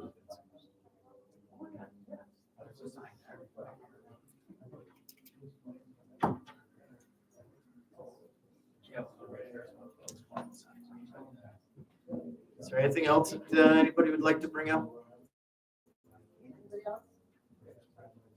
I'd like to see some kind of air and ground water sampling done by the village. I think we can do this, and I think, have you ever had anything such as that done? So can we request to have a copy of that? Right, because they'll make it known when they're coming. Right. No, I think they said they've already had it done. I'd like a new one. By who? Private. I don't know yet. Like I say, I'm asking to get a copy of theirs, and we will look into possibly doing one on our own. I mean, I'm hearing from you guys, there ain't nobody out there to do it, but we will look into seeing if we can find somebody to do it. Does that sound fair? Best I can do, but I would like to copy of theirs as well. I don't think that hurts. Oh, there's private firms that'll do their soil. Has anybody even thought about doing that themselves? It costs thousands of dollars. It's not cheap. It's crazy. Well, if we file a lawsuit, we can afford it, huh? What's that? I said if we file a lawsuit, we can afford it, can't we? Sure. Just one quick question. If in fact they get this going where they're gonna spray the water with the hydrant, I'm just playing devil's advocate. Say it's 1,000 gallons a minute coming out of there. And I don't know what the time frame is. Is this lasting for an hour, 2 hours, 3 hours, 4 hours, whatever? Say it's an hour. So you got 60,000 gallons of water. Where is 60,000 gallons of water gonna go? You're not going in them storm drains. The storm drains ain't taking 60,000 gallons of water. It's gonna flood the neighborhood. Again, that's something we would obviously have to look into to make sure that it does work. The end of Windsor already floods constantly anyways, because the storm drain in front of that place is constantly clogged. They're always down there cleaning that thing out. So you might fix one issue and create another. That's my point. There might not be any dust when they're doing it, but now you're gonna have flooding in wherever it's gonna go. Who knows? Do you think it's worth a shot? Do you think it's worth a try? No. You I don't mean, think it's if worth we a try? get big rainstorms, right? So I mean, we had a big monsoon the other day. I mean, like, so then now it's gonna dry and then we've had, like last summer, we had weeks where it was 90 degrees, no rain. So I mean, you're gonna do this, what, for like an hour every day? I mean, what's the end result? We had the big monsoon rain, we still have dust. So what is water gonna solve? You're just gonna create more issues. You're gonna add stuff to our drinking water, because you don't know if it's not gonna make it to the drinking water, or that's not a guarantee. You don't know where the runoff's gonna go. So You're gonna I make can't- floods and make all of our own pipes bad by clogging them up with who knows what. So I don't see it getting into our drinking water. Stick Hopefully around for my not. talk to find out. Yeah. We're going to Baker Brook, which would get into Davis drinking water. But it's not gonna get into ours. But again, I'd also like a copy of, like a safety data sheet on the chemicals that you guys use. If you guys can provide that to us as well.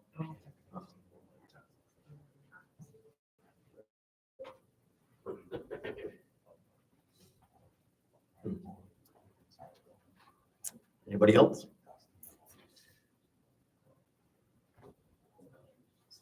Nobody else?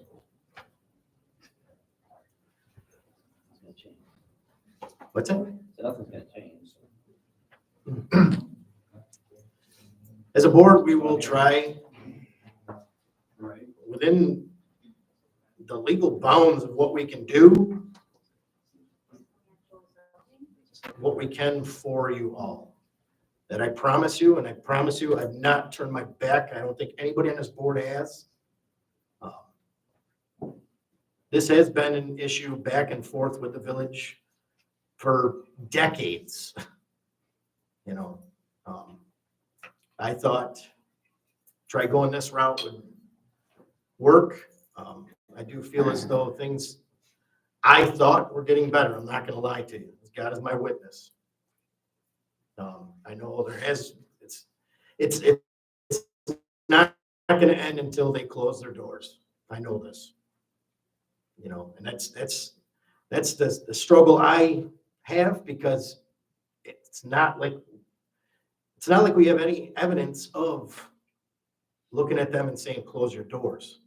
And again, it's also to the point where, you know, it's another business in the village that you don't want to be that, I guess, you know, village that's not welcoming to. But I'd like to say something else. A few months ago, Hillcrest was brought up on this board that there was glass in the road. They heard about it. They called the village office the next morning, apologizing. We're getting people out right now to get it cleaned up. The following month, they came to the board meeting and apologized over and over again. If you ever need anything, let us know. We're so sorry. I believe you, Mayor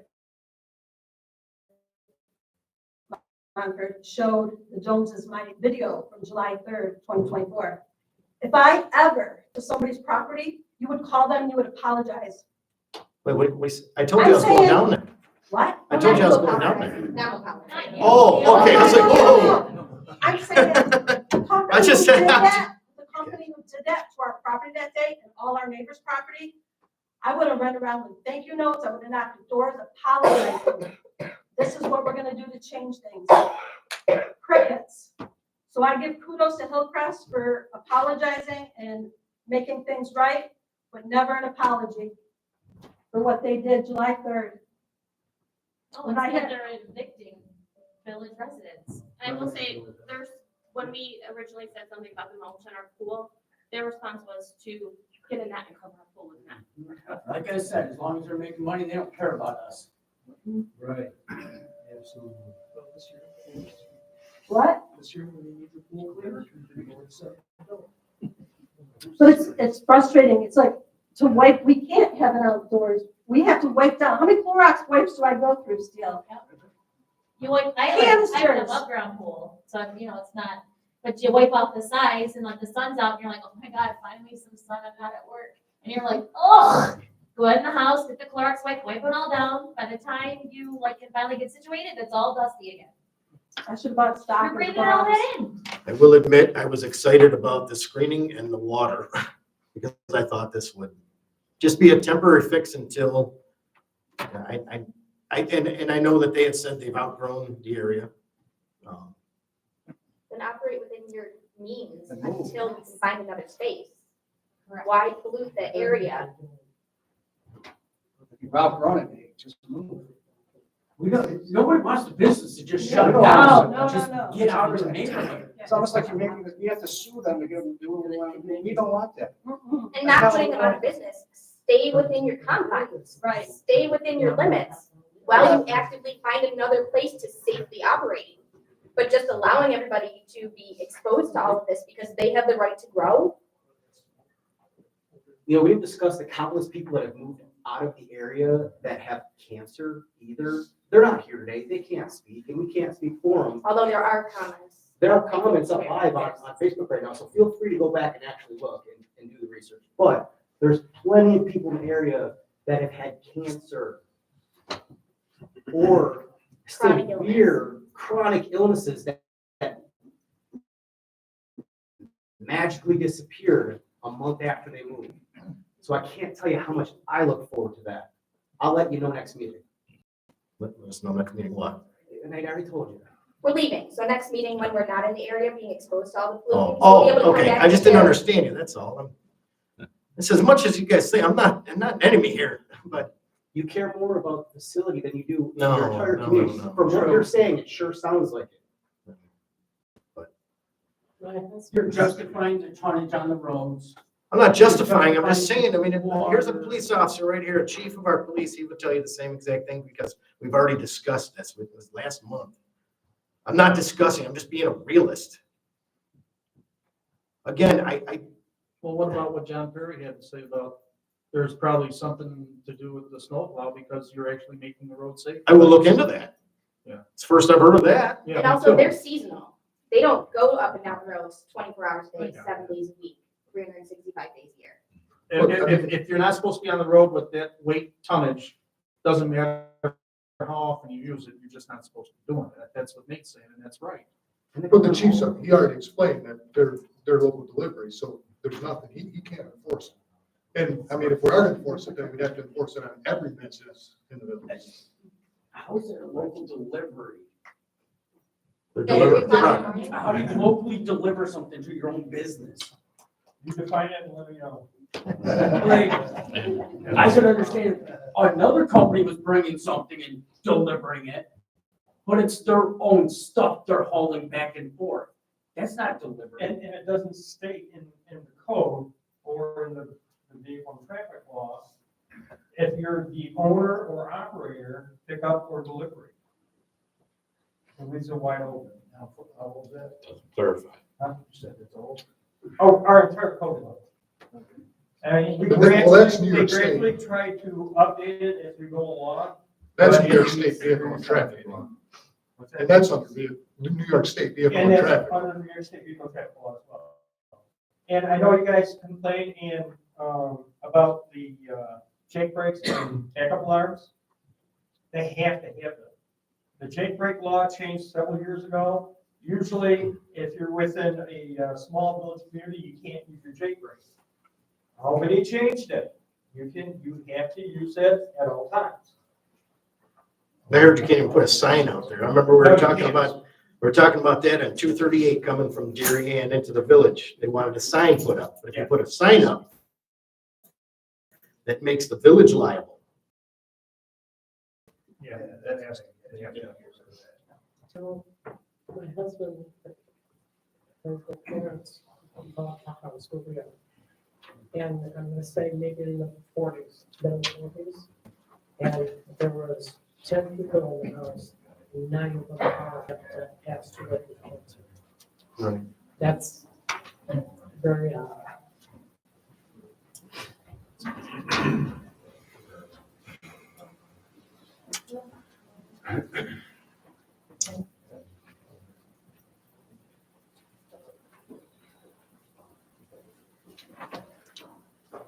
And about the jake brake, you really need one on a dead end street?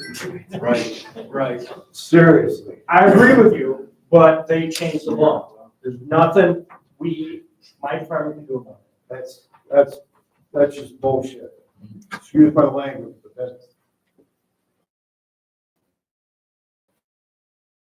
They don't They have do, to, but they do. It's not really, they can't do it. Unless you put it under quality of life issue, then you can have an ordinance against it. I'd like to see that.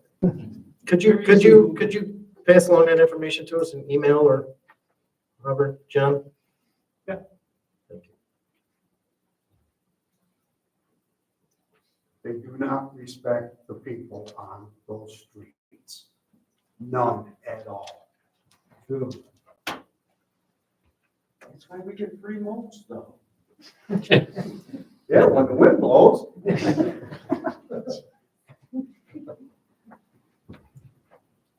Does anybody have anything else? Nobody? All right. Moving forward.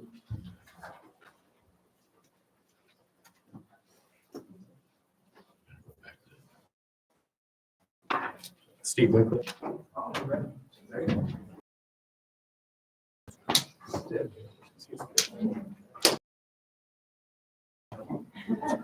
Sorry about that.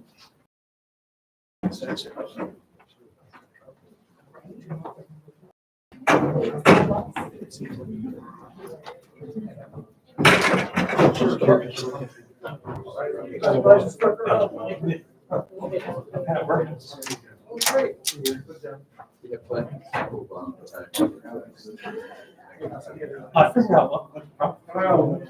Yeah. Operator. Just because I look good on the outside. I have a rough place, Steve. For the sake of, do you want me just to get started? Yeah.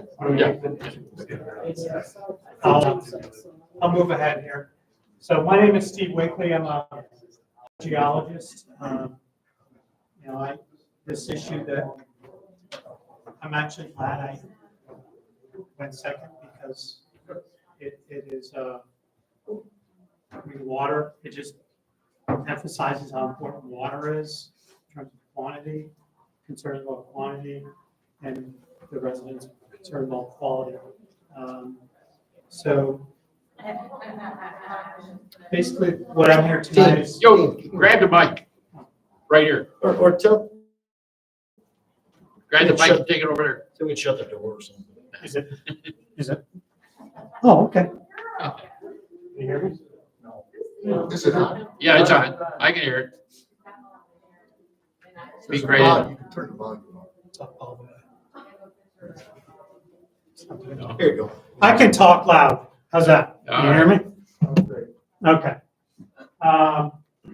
So I'm Steve Winkley with LaBelle Associates. Been working with Brenda, Matt, and a team of individuals with the ponds, right? Yes. To develop what's called a, see if I can get this working here. I've learned that the laser pointer works great on walls, but you try to go to the TV, nothing happens. So I'm just gonna follow along here. So we're developing, we have a contract with New York State to assist communities like Attica with protecting their drinking water. And it's through what's called a Drinking Water Source Protection Program. It's a mouthful. How much it's going to call DWSP2. It's a state-funded initiative. And like I said, we've been meeting monthly for, I'll give the timeline in a moment, to develop this plan. And then the next stage is to implement the plan. But I think it's an appropriate time to come before the board and public and present what we've done and what we've learned. So that's what we're doing tonight. So I wish I could use my laser pointer, but I've learned I can't on TV, which is really weird. I don't understand. But so it's a, and serves me, it should be the villages. So it's a plan to protect the village's source of drinking water now and for the future. So what is source water? This is called Source Water Protection Plan, also called Drinking Water Protection Plan. So we're protecting what I know you're going to have a very large upgrade of your water treatment plant, and I've learned about that. And LaBelle is involved with that. But this program deals with what we call the raw water, the water quality that is reaching the plant. And so there's many reasons to improve that, try to improve that, maintain that as well. And that is referred to as source water. It's your source of drinking water. And I know that kind of question came up tonight. It's not Lake Erie, it's our reservoirs. And we'll talk about our reservoirs. I had the chance today, finally, to drive every road in your watershed and look it all over. So before I was just looking at maps, now I can associate on the ground with what I've been seeing. So source water, yours comes from lakes and reservoirs. There's potential contaminant sources associated with all types of source water. There are some examples: agriculture, transportation, residential uses. And then there's actions, what you can do to protect your source water. So anytime you can protect your water, think of it as another barrier to protection. Your treatment plan is one barrier. Protecting the raw water is another barrier. Water treatment plan, but having the best source water possible will allow that plant to operate better. It will result in less chemical use. You'll have more longevity, and also it will, and overall, it will improve your water quality. So that's why we're doing this. So the timeline here began in October. Seems like a long time ago. was October of 2023 that, actually that should be 2024. The Village of Attica applied to New York State for free technical assistance with the development of this plan. We were selected in April 2024 to help the village. And again, this is being developed at no cost to the village. Ultimately, it's all our taxpayer money, so it is a cost, but,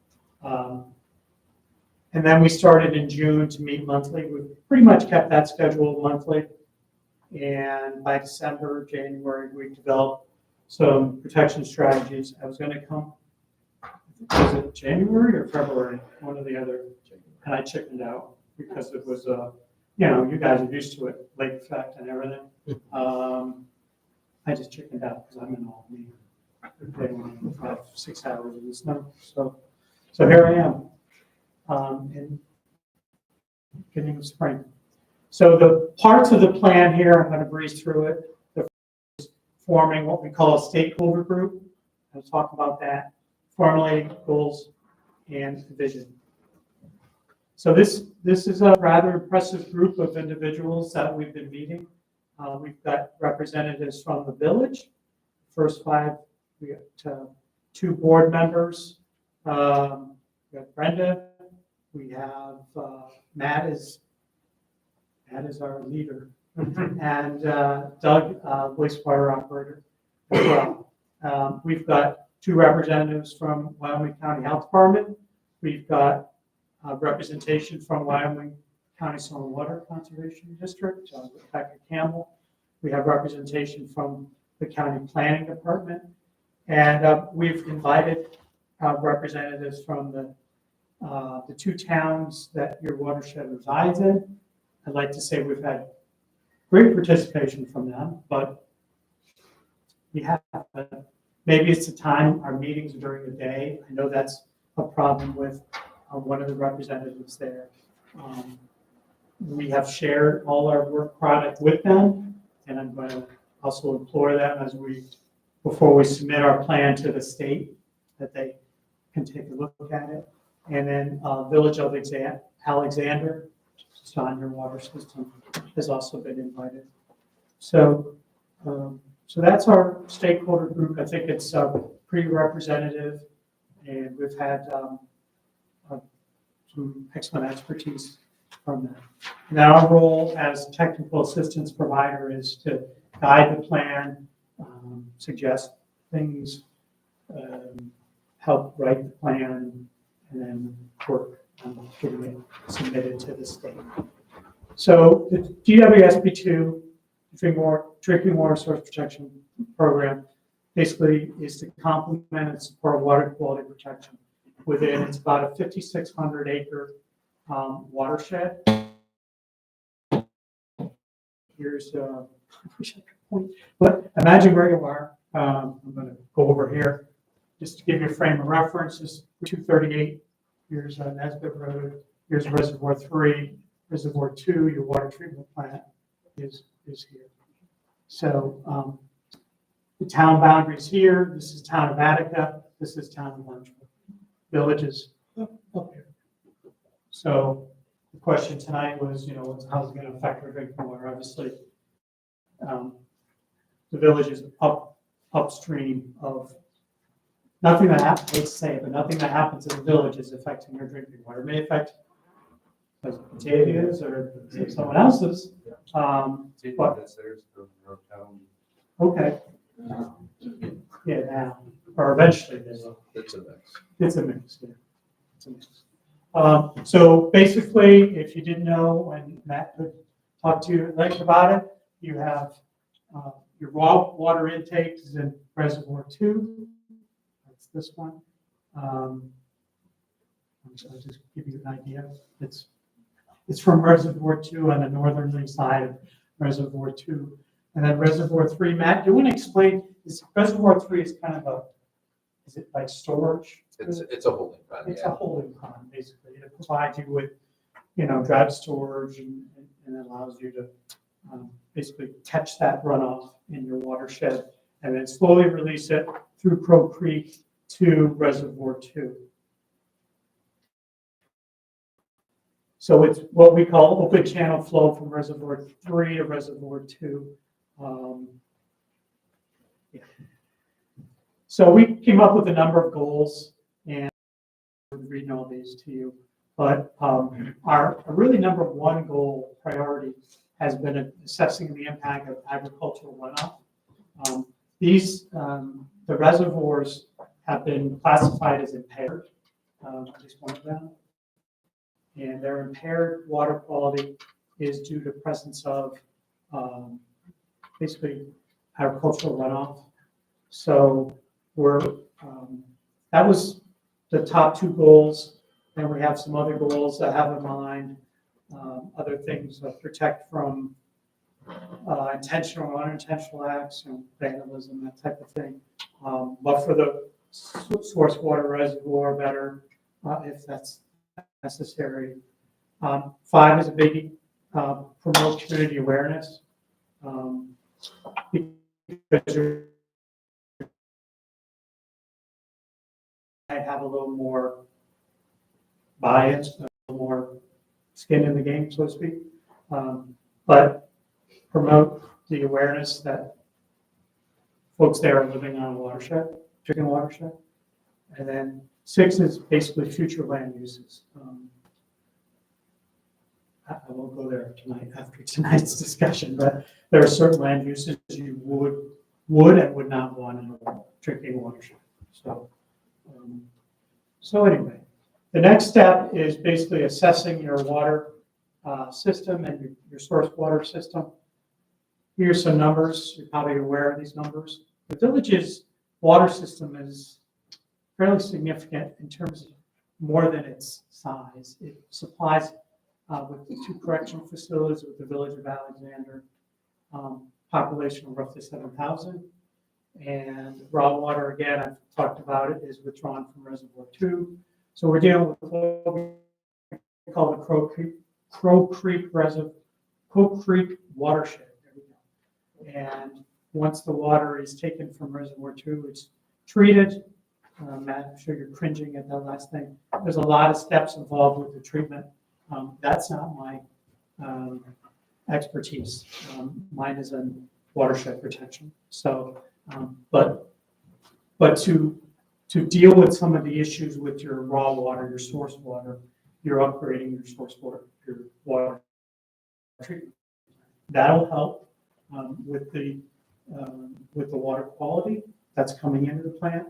But by improving that, you'll also, like I said, correct me if I'm wrong, Matt, that's one of the reasons that the village applied. It kind of goes hand in hand with upgrading the treatment system, also doing what you can to improve the raw water.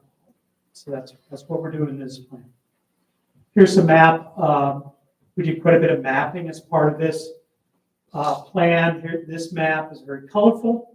It shows your reservoirs. It shows the streams.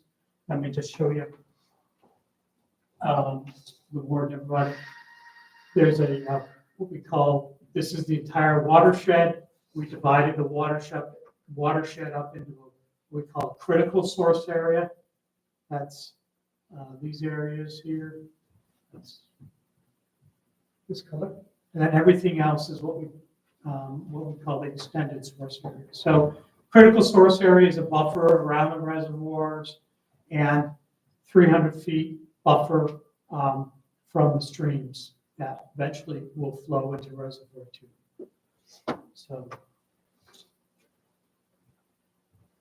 and then the last thing is, okay, we've defined the area that we're protecting. We've identified some of the concerns.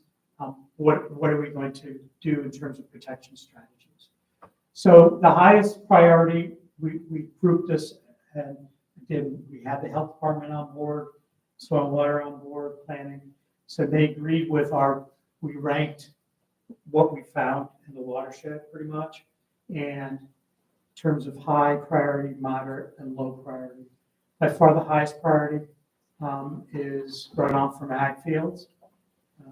That's affecting algae growth, what we call harmful algal blooms, nutrients, turbidity, et cetera. So if we can maybe reduce some of the impacts of agricultural runoff, that again will improve source water. So what we're doing for that is we're identifying the landowners, the ag landowners, working with, and these tasks are all, would be done primarily by Wyoming County Stormwater Conservation District. Improve education and awareness. A lot of these folks may or may not know that they're in a drinking watershed. And then expand, the state has a program called Agricultural Environmental Management. And by being in a drinking water watershed, the farmers get basically more funding, stormwater gets more funding. I won't say the village gets more funding, but you get the benefits of the protection measures. So they'll have more monies available for things like manure management, runoff protection, things like that. And we call that best management practices, or BMPs. And that's what soil and water reports on. There's a lot of programs out there that are primarily state funded, which having an approved plan will give you more points for. So ag issues are highest priority. A moderate priority or protecting it because we have 238 and other roads that go around the reservoirs. We always have the possibility of accidents. There is some public access. Big thing that's happening across New York right now, 2 items. I can't use my pointer, so I'm going to use my finger. What we call invasive species and HAB, which stands for harmful algal blooms. Those have both occurred in your reservoirs. Don't be too alarmed that they're happening everywhere. We're doing a plan for the city of Geneva for Seneca Lake, and they're finding last August or September, the water turned green in Seneca Lake. It's your reservoir sometimes really greenish tint to them. That's from what we call harmful algal blooms. And that's a bigger problem than it used to be. Temperatures have changed. Precipitation patterns are changing. More runoff, warmer temperatures. Last year was a good year, a bad year for the formation of HABs. Invasive species are basically non-native aquatic species. Eurasian milfoil is one. They tend to, they can like take over the water line. And they can come in from natural sources like waterfowl, but they can also come in from people's boats, kayaks, canoes. You know, they've got strands of vegetation on them. So those are 2 things. And then land uses, inappropriate land uses, and even land uses that you think would be appropriate land uses. For example, soil and water conservation brought up green energy, like solar farms. They tend to sometimes promote more runoff. So well-intentioned things can cause issues as well. Signage, I saw some old signs around that, but you probably do make some new signs. Best management practices for stormwater runoffs. Saw some very steep areas in the watershed, the Cascades, I think you call it. Cascade Road, yeah. Yep, there's some waterfalls, there's some really steep areas. And in some of those areas, you might have some more erosion going on. And soil and water conservation works a lot with stream stabilization projects. And then the last thing we talked about are spills. Just making all emergency responders, DEC departments, local town highway folks know what basically the boundaries of the watershed are. So So the next steps are basically to complete a draft plan report. We're actually meeting Thursday, right? And we'll be discussing some of our draft plan materials and hope to submit that to the state by mid-April. Then the plan gets approved by the state. And having an approved plan is a real milestone because that then gets you eligible for various funding, more points for funding. So that's a big step. And then we start implementing the plan. And the state has typically given the technical assistance provider, that's be us, about 6 months of funding to continue working with Attica to do some of the initial implementation things. So that's typically about $20,000 added. Just so you know, this is about a $85,000 program. So all in all, by applying to this program, you're getting about $100,000 worth of value. I'll put it that way. It's not cash in your pocket, but you're getting free assistance to do this. So this hopefully will protect you, take your reservoir system, basically, protect it for the future generations. These formed what, 20s, 30s, I think, maybe, the original system. And, it's just taking it to the next 100 years, so to speak. So thank you for letting me talk very briefly about the plan. As a board, it's totally optional. If you'd like to approve the plan, I suggest that you might want to do that. Once it's approved by the state, and you might want to think about making it accessible to the public. A lot of communities we've done these for, they put it on their website or made it available. We might want to take some sensitive information out. That's up to the water system. It's up to you folks. Like exactly where your intake is and all that. But the more people know about where their drinking water comes from, I think that's important. And now if you're maybe potentially selling water to communities within your watershed, that's probably even more. So what is the plan? I mean, you talked the plan, but what is the activity of the plan? Well, there's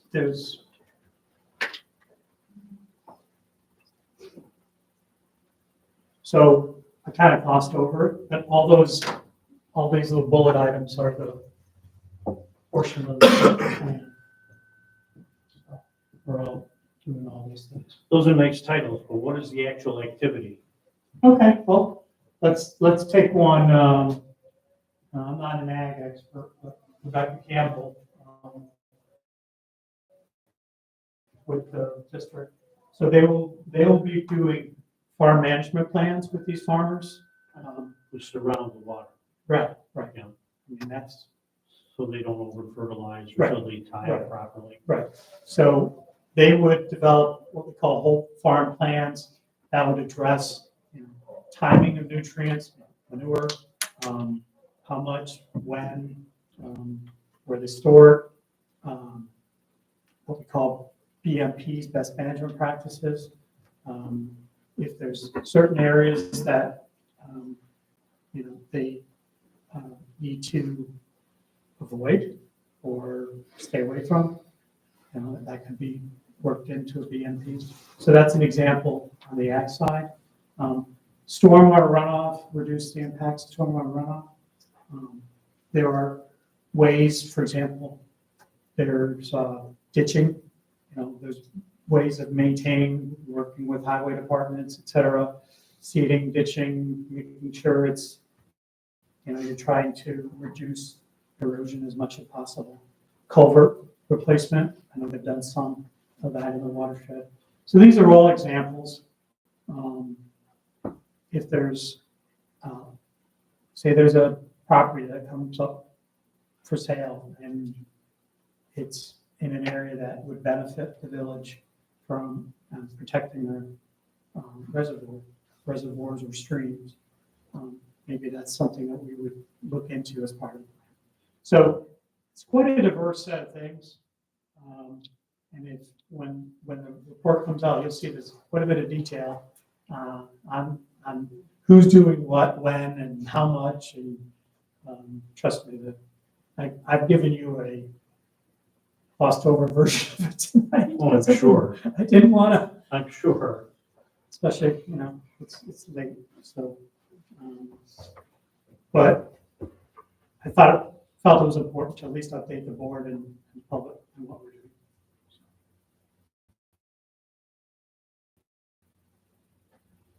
Thank you. Well, thank you. Yeah. Any questions or comments? No. So to get more details, once the plan is, and it's not gonna vary much from what I presented tonight, but I guess I would urge you to think about as a board of formally approving it when it's finalized. And it doesn't really make sense to approve it before the state approves it, because the states, I'm going to tell you that we go 2 to 3 passes with them back and forth. So once it's approved, it's DEC, that's our friends at DEC.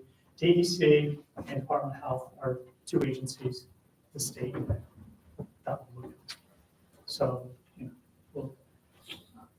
I'm hoping by May, June, you'll have a finished plan that you can post about. Okay, thank you. Thank you. All right. Move on to the committee reports, public safety. Yeah.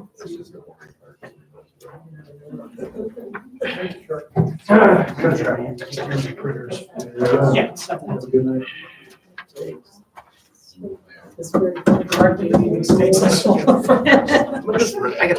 All right.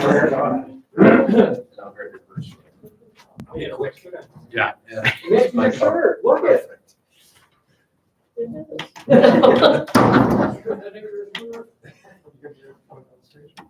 I'm not sure. There's the yellow one. No, it's good. Okay.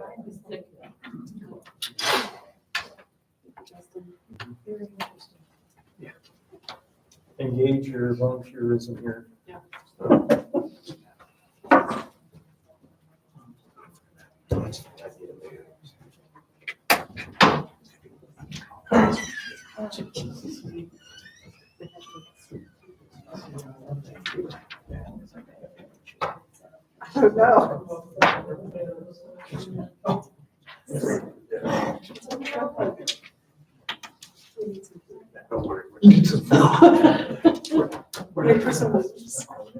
I'll start one.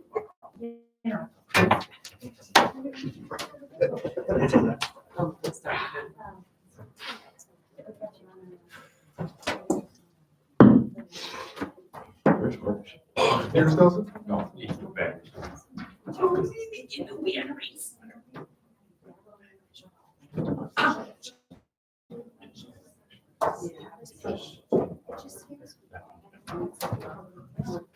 Sorry. I'll get it.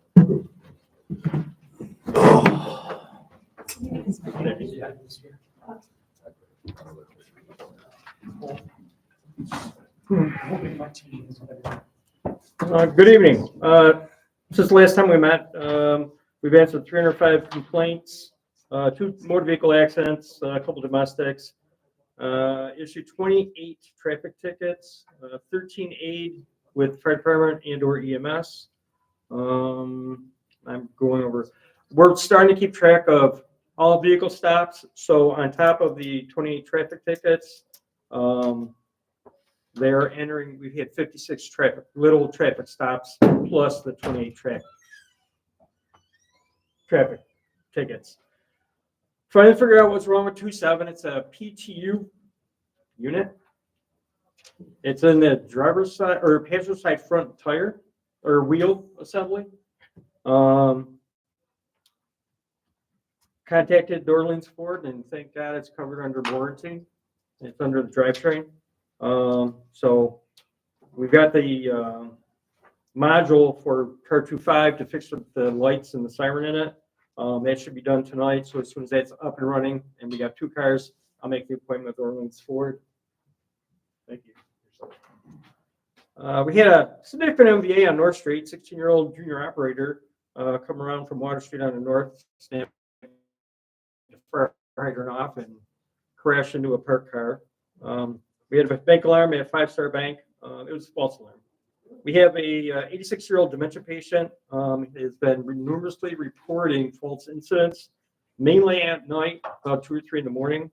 I put a dispatch alert on his residence so they don't send the entire law enforcement of Wyoming County to assist us. It's and it's been referred to Adult Protective, and they did open a case to assist him.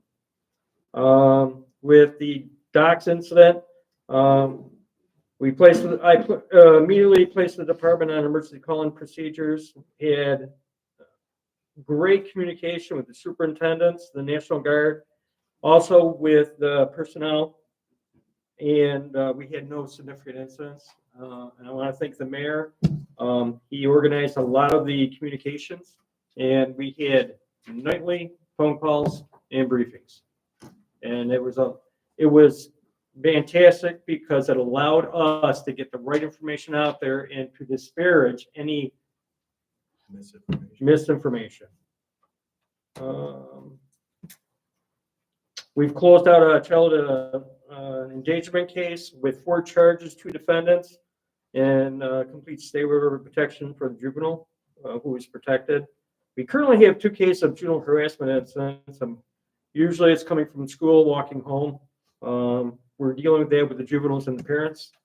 We had a doorbell dash. It's one of those TikTok things. We located the one in the little individual. We had a chat with him and had a chat with parents, and it's been resolved. I heard about it today, actually. Actually, I heard about it from one of the, I was having dinner with somebody. What is it? Ring the doorbell? And we're running like hell. Yep. They kept ringing the Yeah. doorbell. I get a video now. Ding dong ditch.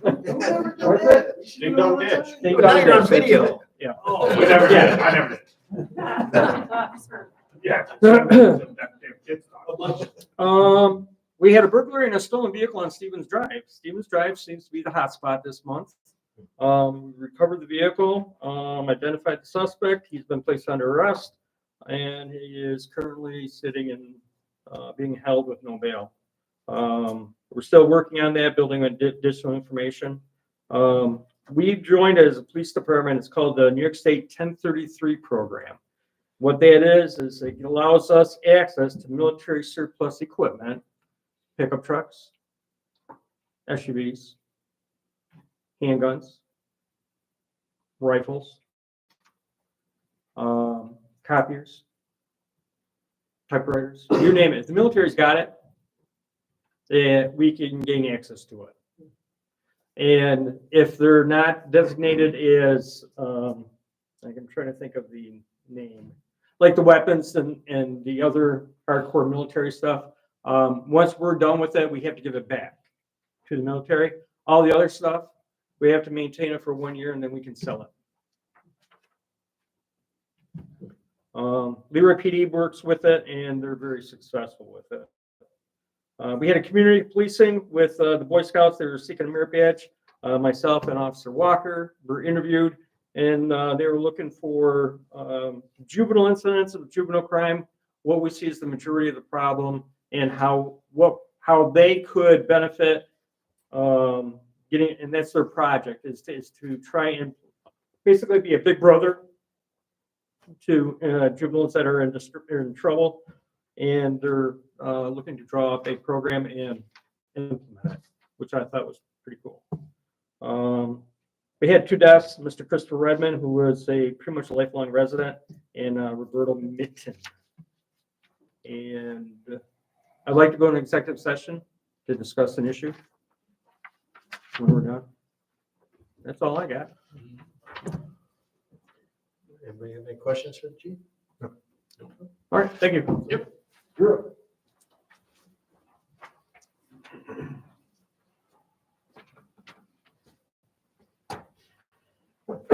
Alrighty. So since last meeting, we've had 29 calls for help, 14 in the village, 5 in the town, 2 mutual aid, which one was requesting mutual aid to Warsaw for a structure fire. They tend to call, seems like we're getting called down there a little bit more now. Been having some fires.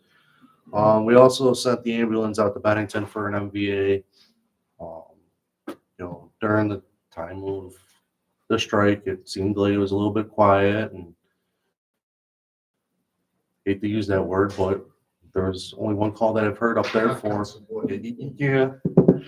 I only heard one call up there during that strike, and it was paramedic service going for an inmate. But since then, we've gotten called up there.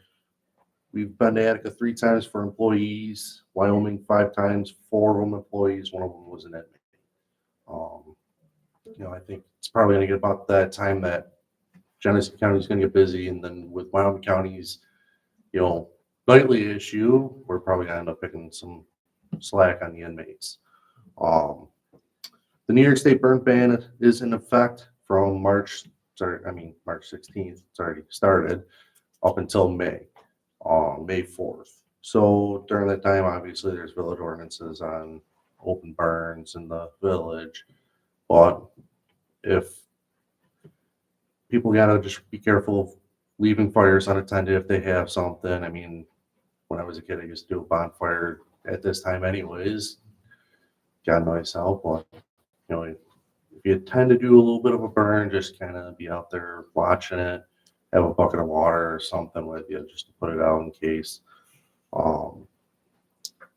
Our annual trip raffle is April 5th. If anybody's still needing tickets, reach out to one of us, or local businesses have them. They're like $20 a piece. I don't know all the trips on hand. It was brought to my attention that somebody was asking us a question that if we were still interested in doing the parking for the rodeo. As a department, we decided that that's something that we want to keep doing. It's a nice little fundraiser for us. We don't have to put in a lot of money or, really a lot of effort setting up. It's just somebody's collecting money and somebody's just parking cars. But which I want to ask you guys if it's okay if we use the village park to be able to do the rodeo parking when it comes out. I think we always come down. I mean, we can make a motion on it now, I guess if you want. But I'll make it. we have a motion that you Second. all in favor. Appreciate it, guys. Thank you. I don't mind doing it. I mean, the help, as long as we have the help. I mean, Yeah. I know I've been told, I haven't usually gone to the Sunday show. I'm not a big fan of the afternoon shows. I like the night shows. But I guess the Sunday show has become a real big thing. I guess it's getting very busy down there for a Sunday show. Well, it's also too, you guys maintain organization, so it helps the win-win situation. Yeah. Starting to get into our own election season at the firehouse. So pretty much might have some changes coming in May after the May election week at the meeting. Who knows?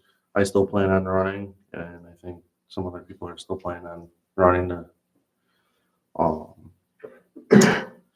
truck servicing and inspections are almost complete. We've had last time I was here, number 1 went out. Number 5 was still out when we're discussing. That came back finally after another week. So that was out for 2 weeks. Attica 2, that was out for a little over 2 weeks for oil cooler. They found oil in the radiator. They ended up changing out the oil cooler, a bunch of lines, and just spent so much time down there just because it was waiting on parts. But those 3 trucks have passed inspection, flying colors, no issues. Number 7 is the last one that has to go. So that's the last one. Then we're good for another year. Last time we mentioned I haven't heard anything on truck committee or anything. It was maybe about a couple days after that. I just happened to be scrolling through Facebook and I found a decently used truck. I mean, it was 2017. They were looking pretty much in a good price range. We were just a little too slow on it. I guess it was sold before we even contacted them. But we're still looking again. I talked to Brad. He's been busy with work, which I can get because with him being snowplow operator, it's the same thing for me. Busy season. It was, and with it being cold, there was a lot of snow. A lot of snow. I mean, not just from what you can see during the day. At night, if that wind's catching right on the lake, it was snowing. So, but hopefully soon we found a few that we're kind of interested on. Hopefully we can act on them and see what we can do. Because there's one right now that's really good price, not too bad of age, looks decent in the pictures, but looks decent in the pictures. Hopefully we can act on it. So, but that's all I got, unless you guys got any questions. I guess what I did have one question. We do have, what's going on here? Yep.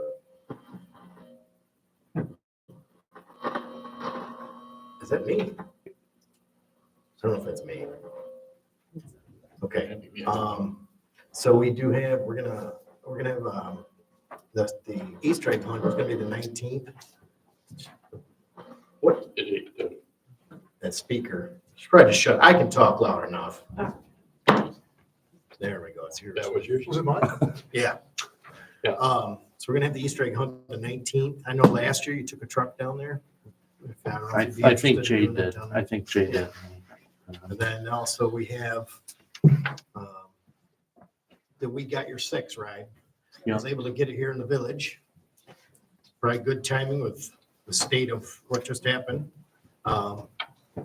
So, did she reach out to you about a food truck now? She reached out to me still. She was asking. I told her I don't think we can do breakfast. I mean, I know she was looking at getting donation for food for lunch, but I mean, for us, I don't really see what we can do for breakfast. I mean, unless we go down and get a ton of breakfast pizzas, but Yeah, I told her to reach out to you. I mean, Mayor, she stopped at the office today. I got her contact, she's got my contact info. I believe she's reached out to Lions Club for the food. Okay. So I think that's all set. I haven't heard anything. But that was, she was stopped by like 10, 11 this morning. And we had a great conversation, looking forward to it. Yeah. And I told her anything we need to do, let me know. And then I'll reach out to DPW if they need to do picnic tables and stuff like that. yeah, we need to put the sides on the one, like we did the MMA thing. Got to put the sides on that one pavilion. That's where they're going to put their baskets. For the Lions Club? No, for the Got Your Six ride. It's June 22nd. 22nd. Day of my birthday. Yeah, because I'm she's sure you'll send an email about it, right? Yeah. Or- Yeah, I'll probably just send it. Yeah, because she's asked me, like, I can see more so the lunch, and I know I can get a few people, but I haven't really heard much, honestly, from a lot of people. I told them. Like, I know it this is just her doing it. Yeah. So it's a lot on a plate, I'm sure. Yeah. But I've mentioned it that, I mean, it's a good opportunity for us to feel the fundraise a little bit, and even with donations from them, it helped. But don't get a lot of feedback. I know I can drag a few people to help me, but that's about as much as I can do. Yeah, and I know even like selling the tickets down at the egg hunt last year. I know you guys sold quite a few tickets down there, so. For We'll try the- that again. Easter egg hunt. For like our trip raffle? Yeah. What date did you say it was? It's April 19th. April 19th? Well, that's after our trip raffle. What was it? Yeah. Oh, so So- it's late Easter this year. Yeah. Okay. So, but yeah, if you can just send me that, then yeah, I'd be happy to Yeah, send a take a truck down truck there down. again. Yeah, they have some kids in the phone. Yeah. I'll do that. But that's all. Anybody for public safety? All right, thank you guys. All right, thank you. Thank you. DPW? Mine's gonna be a quick hitter. Really, the only thing I got to bring to you, last Wednesday, we had a bidding meeting up at the water plant. We had 11 people show up. The engineering firm could not believe it. There was 5 GCs, so general contractors. So the bidding process should be good. We've got a lot of people interested in it, so keep our fingers crossed that the bids will come in lower than we expect, and then we can actually maybe move forward with some other stuff. Any local? Yeah, 2 from Buffalo, 1 from Syracuse area, and then just outside of Rochester. So a lot of local people, and they had 3 that got called in over the phone, said they're going to bid on it. So no, we got a lot of good interest in it, so it's positive. Basically, it's report time for me, annual water quality reports. I just been working on them. And the last thing I got was helping out at the jail with the recycling. We've all pitched in. We did it yesterday. Did reach out, talk to Sarah yesterday. She doesn't expect to have a crew anytime soon. Yeah, I appreciate what you guys have done. I really do. We all know how important that facility is, and we know what happened when we had COVID, and we had to throw all the stuff in there, the cost it was. But I spoke to the plant superintendent today, and we're done. So there's, if they need our help as civilians, we could go out there and help her. Because it's getting to that time of the year for all, Yeah. DPW, everybody, and we Got our were own just getting to the point where we didn't know what direction to go. Yeah. We don't want to give up on it because we can't have the taxpayers pay for all that plastic going in the dumpster. Right, exactly. But yeah, moving forward, if they need us as civilians, we'll go out there and help. Oh, okay. Yeah, but thank Was it as of right now, or effective we would go immediately? there Yeah. tomorrow? Yeah.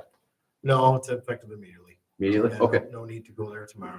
Like I said, there's plenty of us civilians now. I mean, we're kind of going in different directions. If they need us, then we could go out there. Good. Okay. So But that's you guys what got we your were own trying stuff to going. hatch a plan together to figure out how we could get, more help maybe internally to go up and do it if we were running into. Heard the you guys are busy season. enjoying it. Yeah, we've been throwing stuff at each other. It's been fun. Sarah's been fun to work with. Yeah. So. Yeah, we made the best of it. Yeah. Yeah. I mean, Like I say, short and I do plastic, appreciate so. it. It's, it's definitely, odd times, just like it was with COVID. Yep. So. And hopefully moving forward, we can straighten around it. But thank you. Yep. No, yeah, no problem. That's all I had unless you have something for me. No, just as if we need them again, you'll send the smoke signal out, right? Yeah. Yeah. Well, obviously, we got some work we got to do with regards to, if it's a good idea doing this water thing. I mean, I'd love to know. like what- I'm a water guy. I'm up there. So all I need to know is volumes and stuff. That's my stance on it. I'm willing to help any way I can, but that's my stance. If we can get the volumes and Yeah, we just got to, now all of a sudden it's like another wrench, now flooding and, it's something that we'll have to just, I don't see that being a problem. I think they got exaggerated a bit. I do as well. It doesn't I sound like think it's gonna be that much. everyone's jumping the gun. Let's find out. Yeah, we'll get the number, we get need the to know what the volume and water stuff. is. So That we'll was my definitely main have to go thing, about and then this. I can get to the. We do have a, stormwater permit, right? We are a regulated facility, so. We have a run-on, run-off plan. Right. Our water is tested twice a year. I pull from the drain 4 times a year. I know that the water is fine. It goes out to Pace. Yeah. Base lab. I have nothing to do with them making their judgments on it. If they change it from a leachate perspective, they would have you guys enforced to where you would have to change the collection system from a storm to a I have sewer. an engineering firm and do the collection. It's not me. Yeah. No, I'm not So saying I'm maliciously, saying- like, No, no. all I want to do I'm is sell saying water. that we're gonna do all these things behind everyone's back and we're gonna change things. Only ask people that. It's not. And when these complaints their way to DEC comes and inspects. Those are not, sometimes planned, sometimes they're just spontaneous. And I know they're talking about a letter. That letter did not reference violations. Violations were not issued in that letter. There was some comment from DEC. We don't have any violations from DEC, currently. So. And the dump